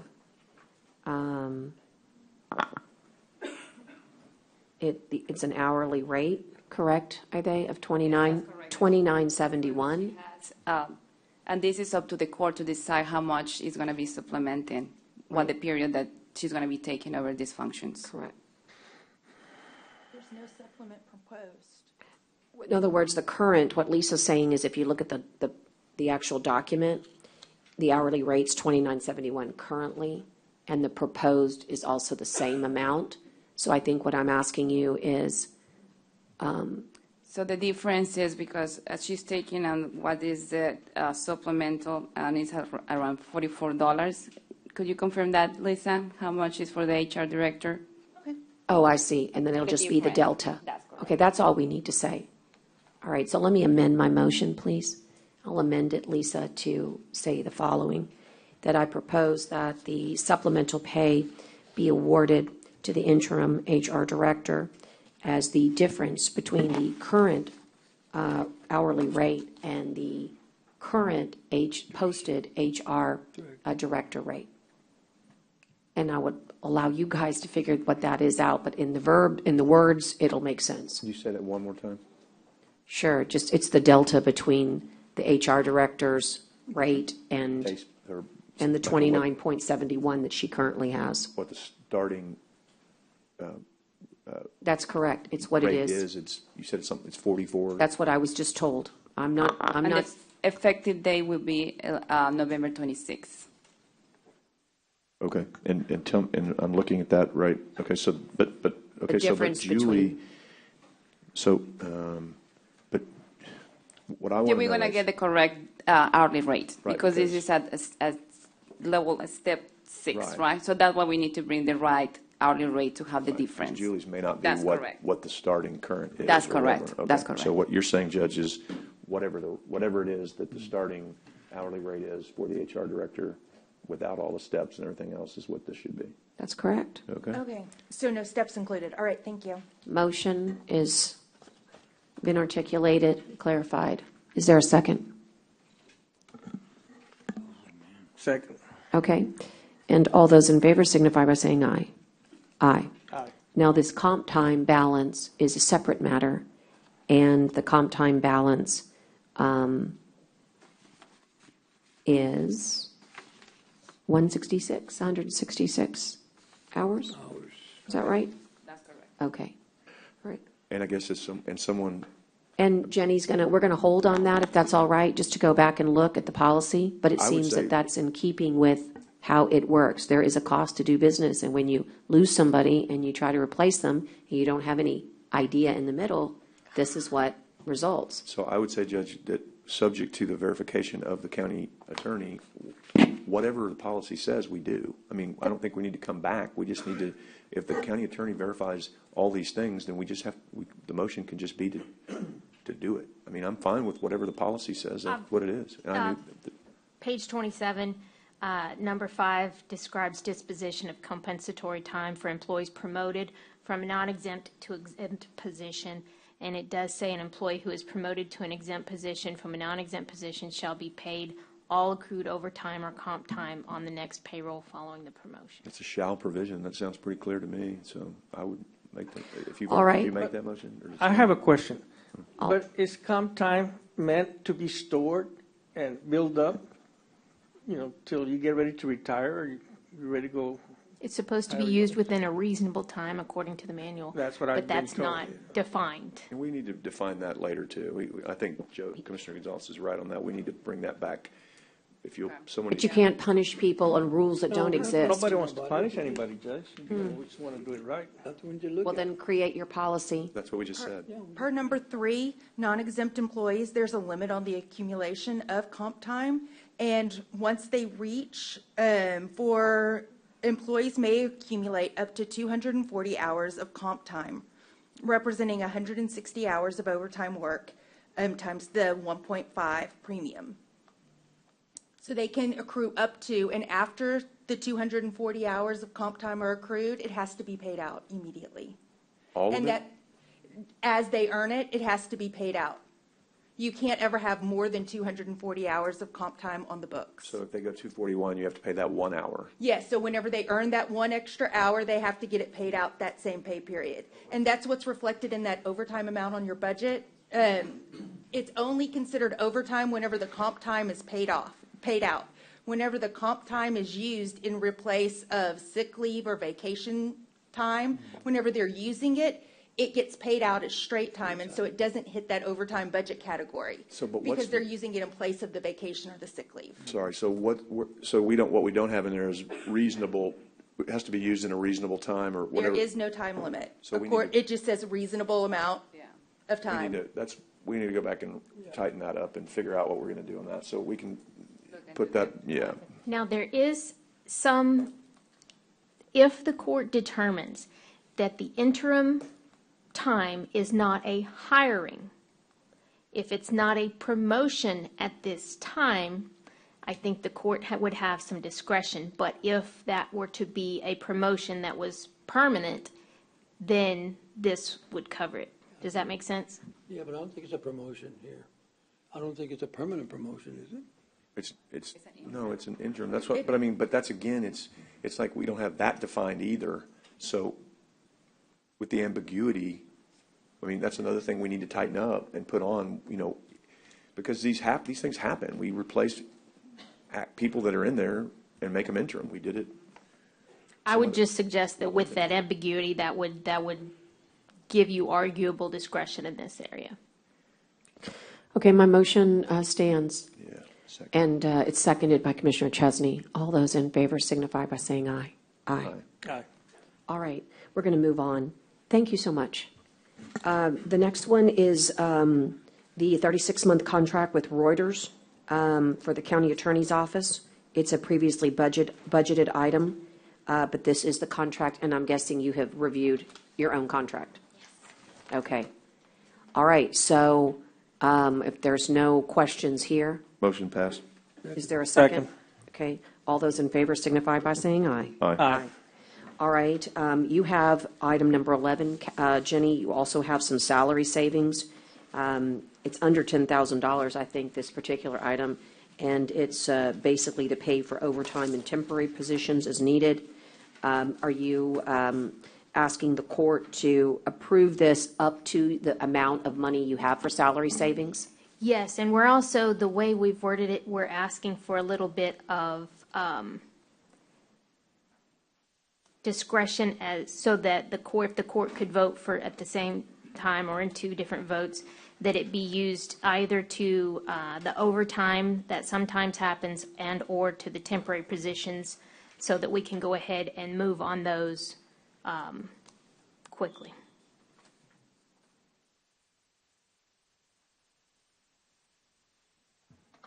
And I don't have backup. There should have been. The bottom line is you're going to get some temps in to help you, and you're going to use salary savings to do it. And really, my question is that I don't see any issue when you, except for that I think it should be such, the motion should be that when salary savings ends, temps end, so you can bring it back to court for a new authorization or new funding, right? Once that salary savings ends, yes. Yeah. And there's backup attached to the, I mean, I know what it is because I talked to you about it because I called you on it, but I just don't have any backup, so. okay. Maybe The current salary savings is approximately 71 and some change $1,000. Okay, so again, And I think, and this falls under the category of no change to the budget. You're just using money in a Correct. different way. So those reclassifications, I would still like, again, the backup, but I would still like to, I mean, I think that's a concept that that's fine. I mean, if someone wants to come in and no budget increase during the budget year, so, second. just a little bit of discussion. How long do you think it's going to last? The temporary, like how long, how will that take you? Like how much further? Well, Judge, we have an open position for an attorney now. Yeah. And so that is providing a lot of that Yeah. as we speak. And then it's indeterminate until we do hire an attorney. Right, but I guess the positive here is that if you took the whole 71,000, you could basically have somebody for the whole year. There's a I limit mean- on the time period that a temporary employee can be, and we certainly would prefer to have full-time employees over any type of temporary situation. We're just trying to do the best that we can Right. in the attorney deficit. The hiring pool is very small. Okay, but you're going to try to commensurate so that your money lasts you, Absolutely. Okay. All right, any other discussion? Okay, all those in favor signify by saying aye. Aye. Okay, discuss and consider the acceptance of an approval of the State Farm's offer of settlement. It's for a total loss on a property damage claim. It's associated with February 22nd incident. Does this have to go to executive session, and is this the companion? I believe so. I think it is. Shall I hold on it, or is there anything? Well, I'm happy to take it to executive. It's total loss. I mean, I was going to say, I don't know what there is to talk about, but I'm happy to do so, Jenny. It's up to you. There's an offer that we are going to, I believe, suggest, accepting from State Farm, but if you would rather talk about that in executive first. If it's a total loss, there's not much more you can get. If you're comfortable with it, then I would. We do believe it's fair market value. I'm good with that. It's a total loss. It's fair market value. There's Motion really. to accept the. Motion accept and to approve. accept And there is a second, and any other action or discussion? Okay, all those in favor signify by saying aye. Aye. And then we would also ask that the court authorize the county judge to sign any appropriate documents and direct the auditor to Pay immediately. pay immediately on proof of that. That would be part of the motion. And Lisa? Go ahead. And the county clerk to immediately release those funds. Very good. We're getting our motions just so tight now. All right, so I'll make that motion. It's a separate motion, but it's related matters. And it's that in furtherance of the property damage claim settlement with State Farm, that the court authorize the execution of the documents by county judge, the immediate payment by the county auditors, and the release of funds by the county clerk. Is there a second? Is that number 13, right? That's number 12. Number 12, sorry, second. All right, all those in favor signify by saying aye. Aye. Okay, item 13, does that need to go to executive session? Probably so, because there's a demand involved. Yes. All right, we'll take that to executive session. Chief is still here. We've got from the sheriff's office an execution of an agreement, amendment number 1 with SecOps. Jenny, have you reviewed this, and is it ready to be presented to the court for consideration? Yes, the document attached has been reviewed and revisions approved. All right. Are there any questions here of Chief? Chief, I'm guessing that this is important because this is going to help alleviate people that you need somewhere else more important? That is correct. Right now, with 82 vacancies on Monday, we just don't have the personnel to staff this checkpoint, and that's scanning all visitors coming in to our main jail facility. Otherwise, we would have correctional personnel there that we just don't have. Occasionally, when we have a light duty person, we can assign them there, but depending on their restrictions, they may not be able to bend or stoop, and so we can't necessarily put them there. And so we don't always have light duty positions to man this position as well. Understood. There's a motion and a second. Again, you're going to use savings, though, in order to pay for these. Correct. Or what I wouldn't say is savings, right? Yeah. It's more of the dollars already appropriated, Right. maybe. All right, motion and I'll do the second. Okay. And all those in favor signify by saying aye. Aye. Aye. All right, and in Public Works, we've got a approval of the supplemental agreement number 1 between Govind and the courthouse roof. It's really between Nueces County and Govind Development LLC for the courthouse roof replacement. And the supplemental agreement number 1 is under C1 in your documents. Judge, Commissioners, good morning. Recommending the agreement number 1 for Govind. And this is part of the roof replacement. This is going to be part of redesigning a new lightning protection system. Since this is going to be a new roof, might as well just go ahead and do the lightning protection to meet the new standard requirements, code requirements. So we're recommending.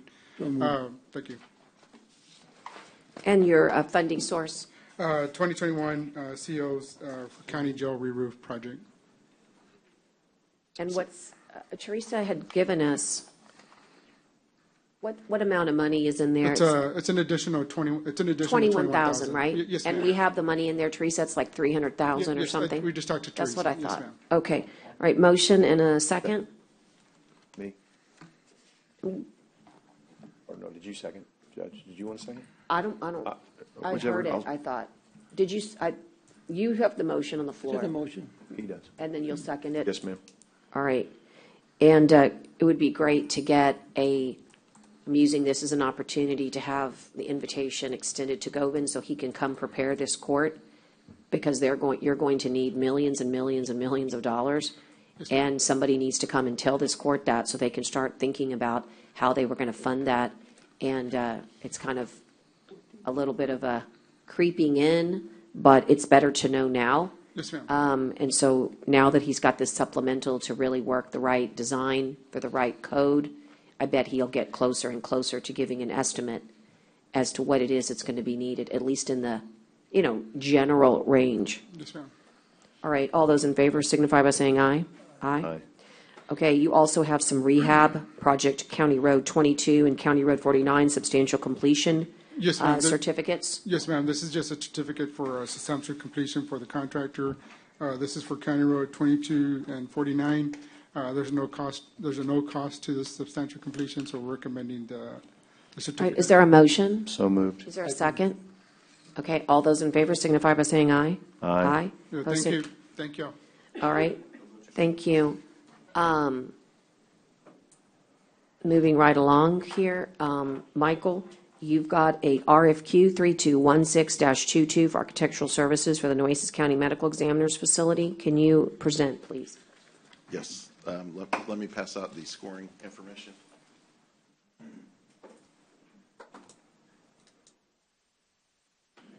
Thank you.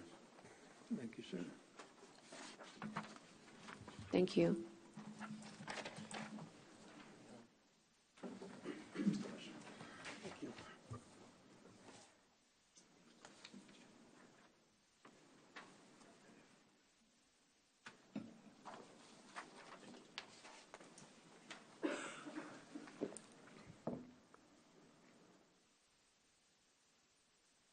Okay, Judge, this is architecture services for the Nueces County Medical Examiner's Facility. We published this bid. We had 55 folks download the bid. Only 2 submitted responses. The selection committee of Juan Pimentel, Ida Hernandez, and myself reviewed the 2 proposals. We scored them as you see there, and we're recommending conditional selection of COK Architects and Associates. So moved. Second. Okay. All right, all those in favor signify by saying aye. Aye. Aye, okay. E1 is, Lisa, you're going to take items E1 and 2. It's to approve first the drug and healthcare cost reporting by drugcostreporting.com and Group Health Third-Party Administrator Boone Chapman in accordance with what they call that No Surprises Act, new legislation. It is my understanding that Tomas was going to be online to discuss. Is he? Oh, on? okay, he's not. We can text him, they? Why don't we go to the budget change order number 3, okay? And we'll come back to number 1 in just a second. Number 2. Number 2 is budget change order number 3. Number 2 talks about number 3. Yeah. Budget change order number 3 is one request from emergency management to reclassify funds from other services and charges to professional services. It's to cover the Alliance for Community Solutions annual invoice. Do you have any questions? No, I do not. There's a motion to approve budget change order number 3. Is there a second? Second. Okay, all those in favor signify by saying aye. Aye. Okay, human resources. There are 4 items. I'll let Ide tackle most of them. We've got, number 1 is the job title change from account assistant to web dealer clerk. It's 16 to 16. This is simply a title. That's correct. This is for Kevin Kieschnick's office. That's correct. No financial impact at all. Is that correct? That's correct. All right. It's the Second. same group. Motion and a second. All those in favor signify by saying aye. Aye. Aye. The second one is the job title and duties for the new position in the sheriff's office related to game room administrator and related matters. And Ide, That's correct. You have also worked with the sheriff and HR, and you feel like this one is ready to, and really, game room administrator, as you told me, is the title, but there is a lot of, it covers a lot more. And if you have not read that job, it's under, what did I say, F2? That's correct. There's a lot more to it. F2. Hey, Dave, excuse me. Are they taking applications for this job? No. I'm saying that's what I No. heard, that's what I heard in the news this morning.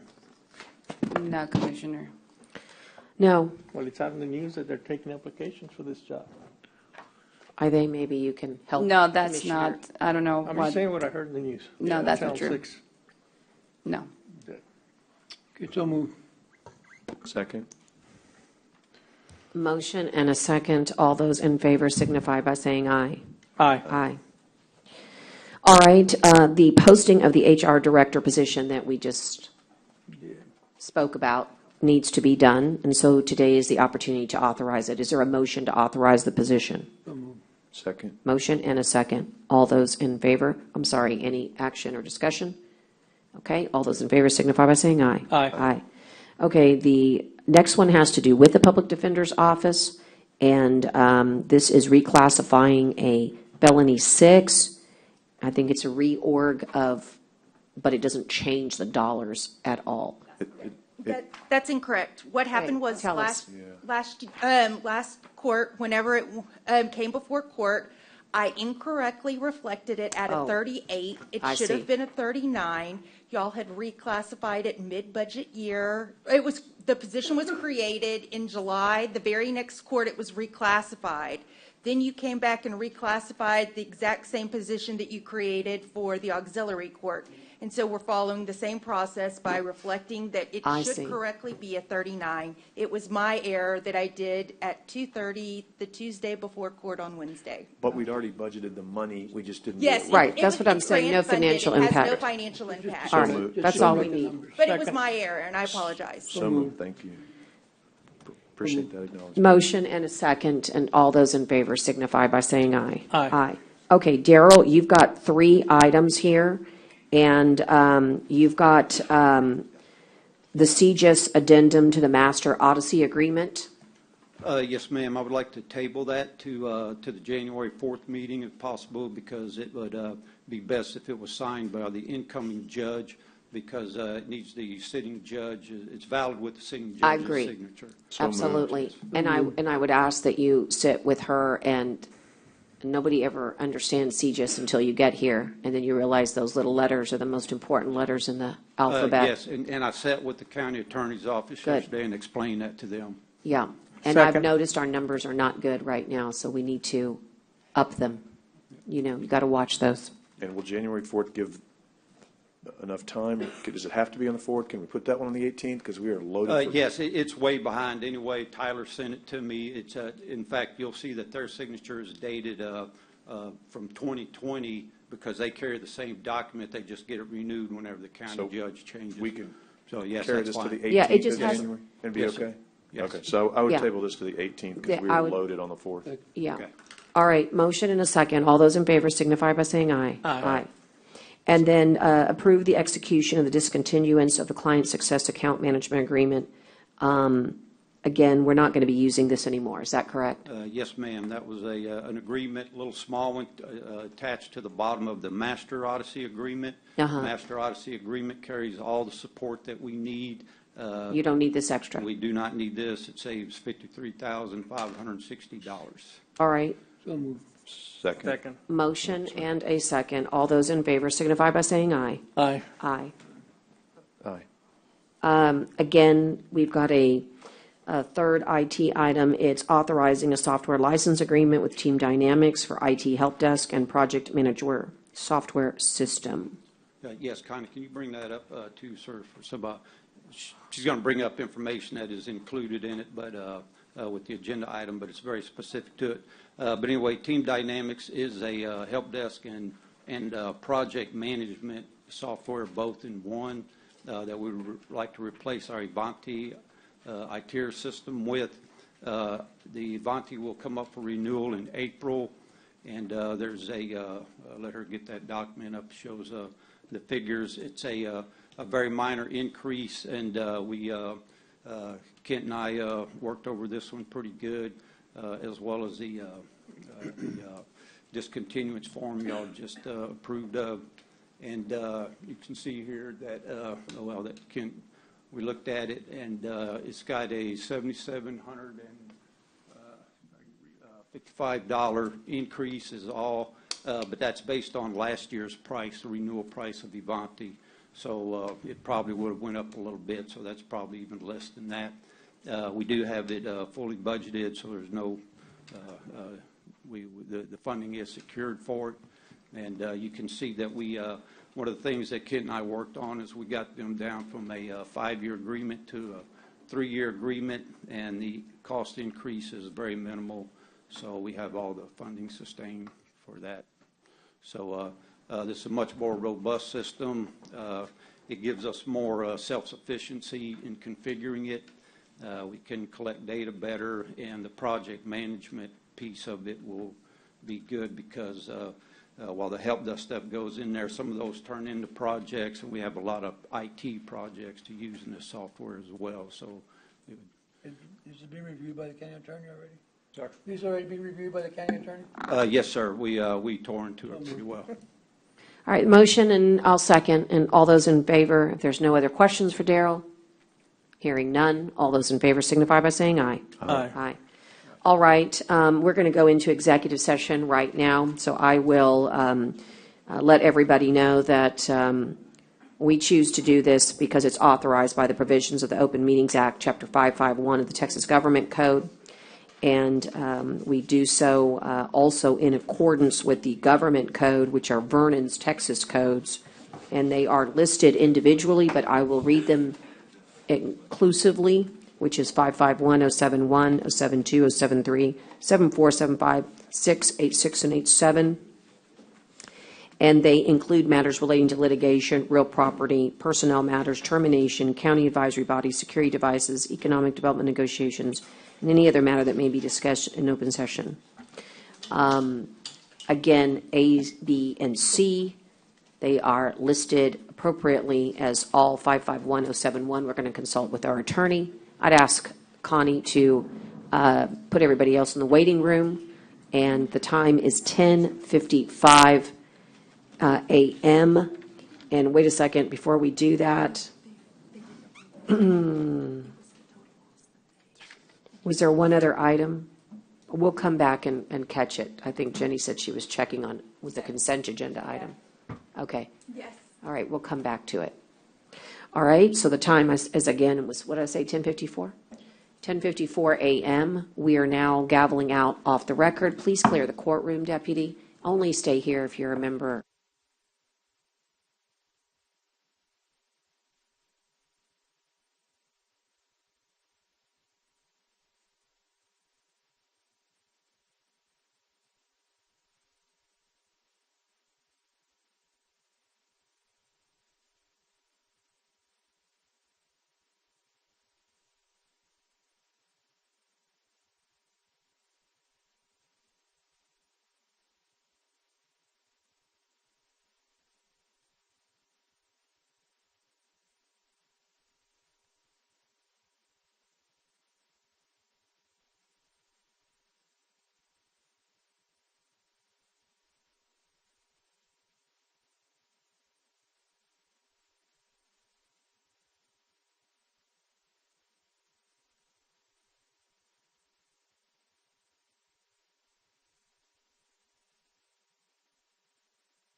11:13 a.m. that we are coming back on the record. We have some items to take up after executive session, and the first is relating to the claim and settlement demand of Audrey Bettis on behalf of her minor child. Is there a motion regarding that demand? Did you go back? I'm sorry, Judge, which one? I'm on executive session, letter A. Is there a motion regarding the demand of Audrey Pettis? Motion to Deny? deny the demand. All right, I'll second that motion. Any other discussion? Hearing none, all those in favor signify by saying aye. Aye. Aye? Aye. Okay, going back to the agenda, some of the items that we needed to address fall under item, on the consent agenda, item F. You'll recall that we pulled the number 4 and number 10 on F at the consent for the lack of a signature, but it's been told to the court, and now we tell to you that those signatures will be obtained by the end of the day. And therefore, is there a motion to approve subject to those signatures? So moved. For being- 4 and 10, F4 and 10. That's correct. Second. Motion and a second, and all those in favor signify by saying aye. Aye. Aye. Okay, now if I'll turn your attention to item 3A6. Anna is here with Kathy. They've called the COG. You asked a question. By the way, this is, I want to remind everybody, this particular purpose was just to ask the court to concur with the distribution that's been presented. But we ask you to present us the information, but we cannot act upon it today because it has not been noticed. Go ahead, Anna. The question was, if these monies were to be allocated by vote of the COG, would then it be available for a roof usage to work infrastructure projects on our roof? The funds that are going to be reallocated, there is public comment on the way they're distributing this monies. They'll be in December the 14th. This money is still due to Hurricane Harvey disaster. So any use of it would be having to be related to Hurricane Harvey disaster. We did receive the DR monies for their roads for this, 4.6 million, and we did use them. So that is what they were telling us. And Marie Afusa would be there, but I'm not sure if she's still on. Yeah, Mary Afusa's on line. If but she had any, she's with the COG, if you had any questions. So Mary, if we do appropriate as the COG the money as you all have laid out in the mod, as long as the roof had damage from Hurricane Harvey, it would be an eligible use, as you understand it, of the funds? Hi, good afternoon, Judge and Commissioners.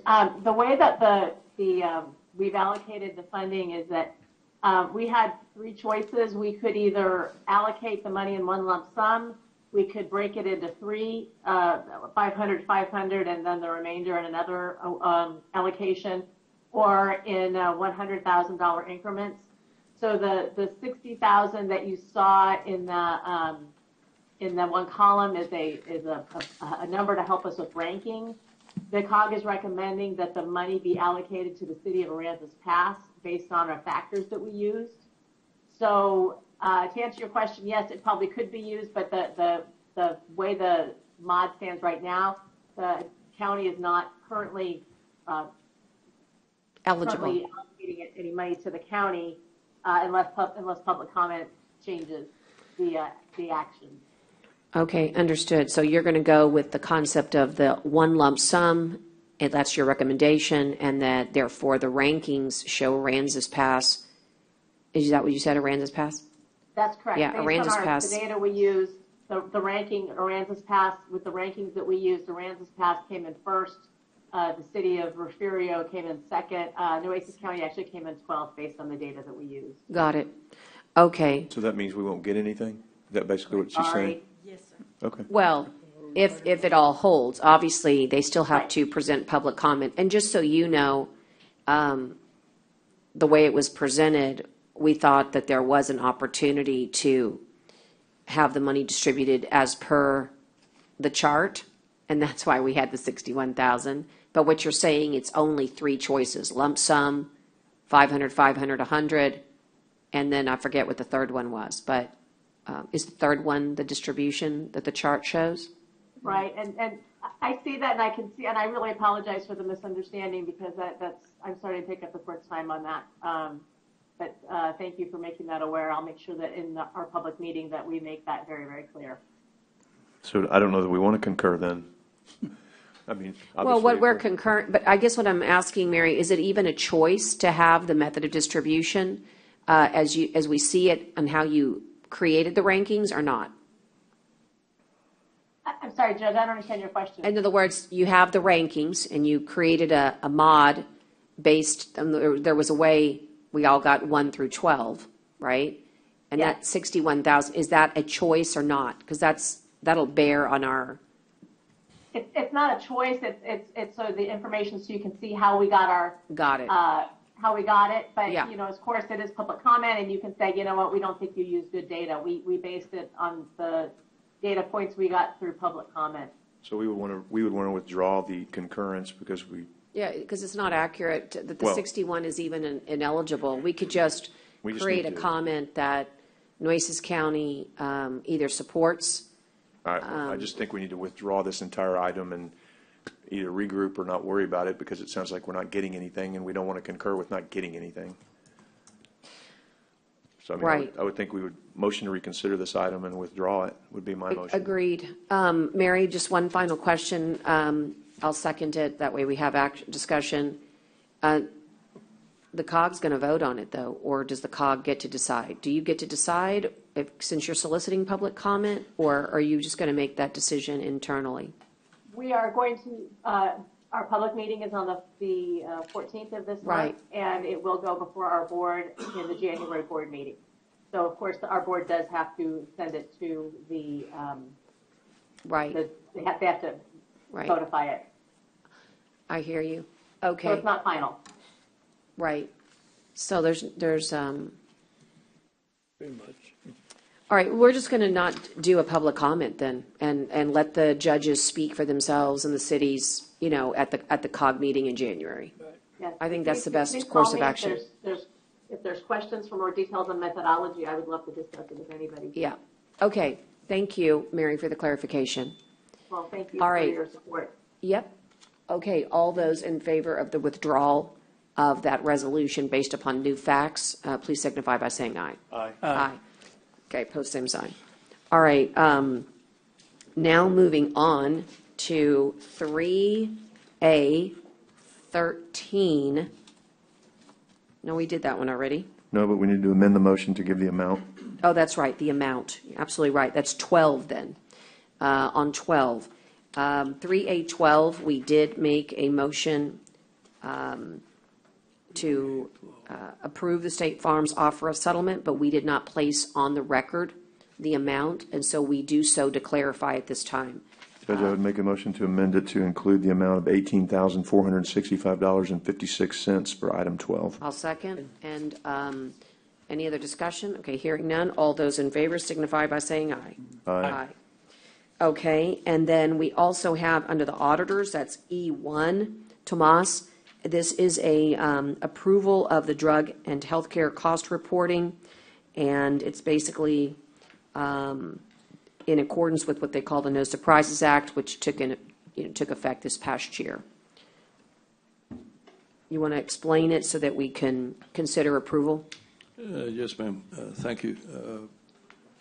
Essentially, it's a newly enacted federal law requiring reporting of all claims, medical claims, as well as detailed information on pharmacy expenses. And the purpose is to track it and to be able to determine its value and related expenses included within the cost of the claims. That's essentially it. It's not optional, it's required. The legislation was enacted approximately a year ago, not quite a year ago. However, the rules and regulations were not released, and that takes some time. And then everybody had to gear up to figure out a way to collect it. when I became aware of it, met with both our current provider for pharmacy, PVM, script care, as well as Boone Chapman, who handles the account on the medical side, and script care has that reporting automatically because we have set it up years ago with them into the TPA data information. And so Boone Chapman is requesting $2,000 fee, annual fee, to combine the two and report the processes to the government. That's essentially it.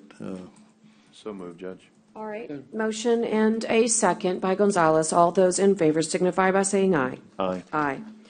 Okay. And then item number 9. That has to do with the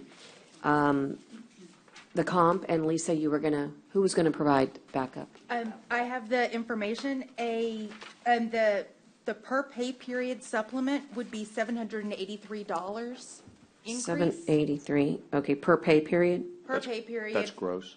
That's gross, that's correct. I think we've already passed it, but if we need to do another motion, then. I think it was just for clarity right. that I we didn't know. For didn't have. clarification, I believe you asked for the amount. No, you're right. I We just didn't know did. if we needed to do another motion. That's what I was just asking, but I think we've already passed it. Yeah. Thank It is what it is.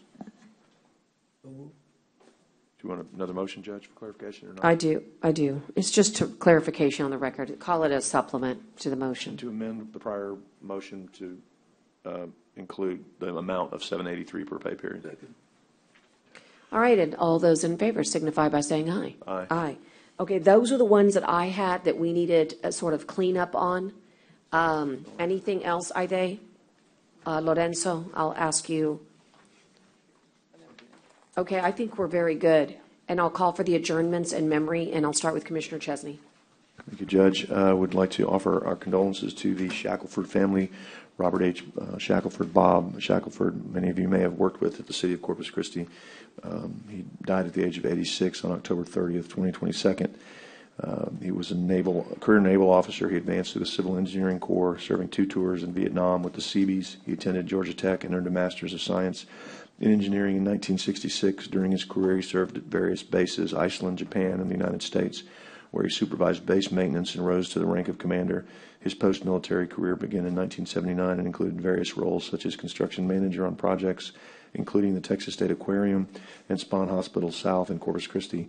Bob also served as the city of Corpus Christi's city engineer and later established his own engineering firm, R.H. Shackelford Incorporated. He was a team player and frequently helped colleagues advance in their careers. Our condolences to the Shackelford family. Commissioner Gonzalez, you also have one. Right. This lady here, beautiful, beautiful lady. She is my aunt. She is my mother's third oldest sister. And her name is Goldie Bridget Acuna. Passed away on November the 19th, 2022, at the age of 93. Shortly after graduation from high school, Goldie joined the Army when she was 19 years old. She was very proud of her time served in Women's Army Corps, especially that she was assigned to serve in the Pentagon. Goldie met her beloved husband, Oscar, through friends. They were blessed with 9 children. She was a devoted wife and mother. With 9 children at home, Goldie made the drive to Texas A&M University, Kingsville, to complete her master's in education. She put her education to work as a lifelong educator. She retired from CCISD with 39 years. Also taught several years with the parish schools, Catholic schools. Goldie had an unshakable faith in Christ and was heavily involved in many Catholic organizations. She was a member of the Sacred Heart Church, Catholic Daughters of America, Court number 1149, associate in Encounter Word, St. Pius Women's Circle, St. Pius Friendship Circle, and St. Pius Altar and Rosary Society, and was in the Blessed Sacrament Auxiliary, and volunteered at Catholic Charities for many years at Christmas time. She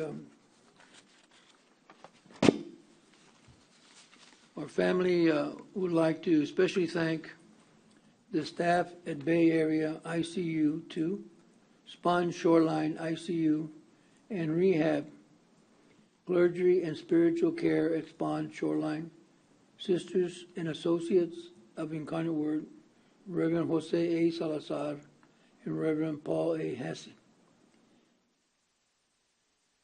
Ann Goley was totally devoted most of her life to Christ and by being involved with the church.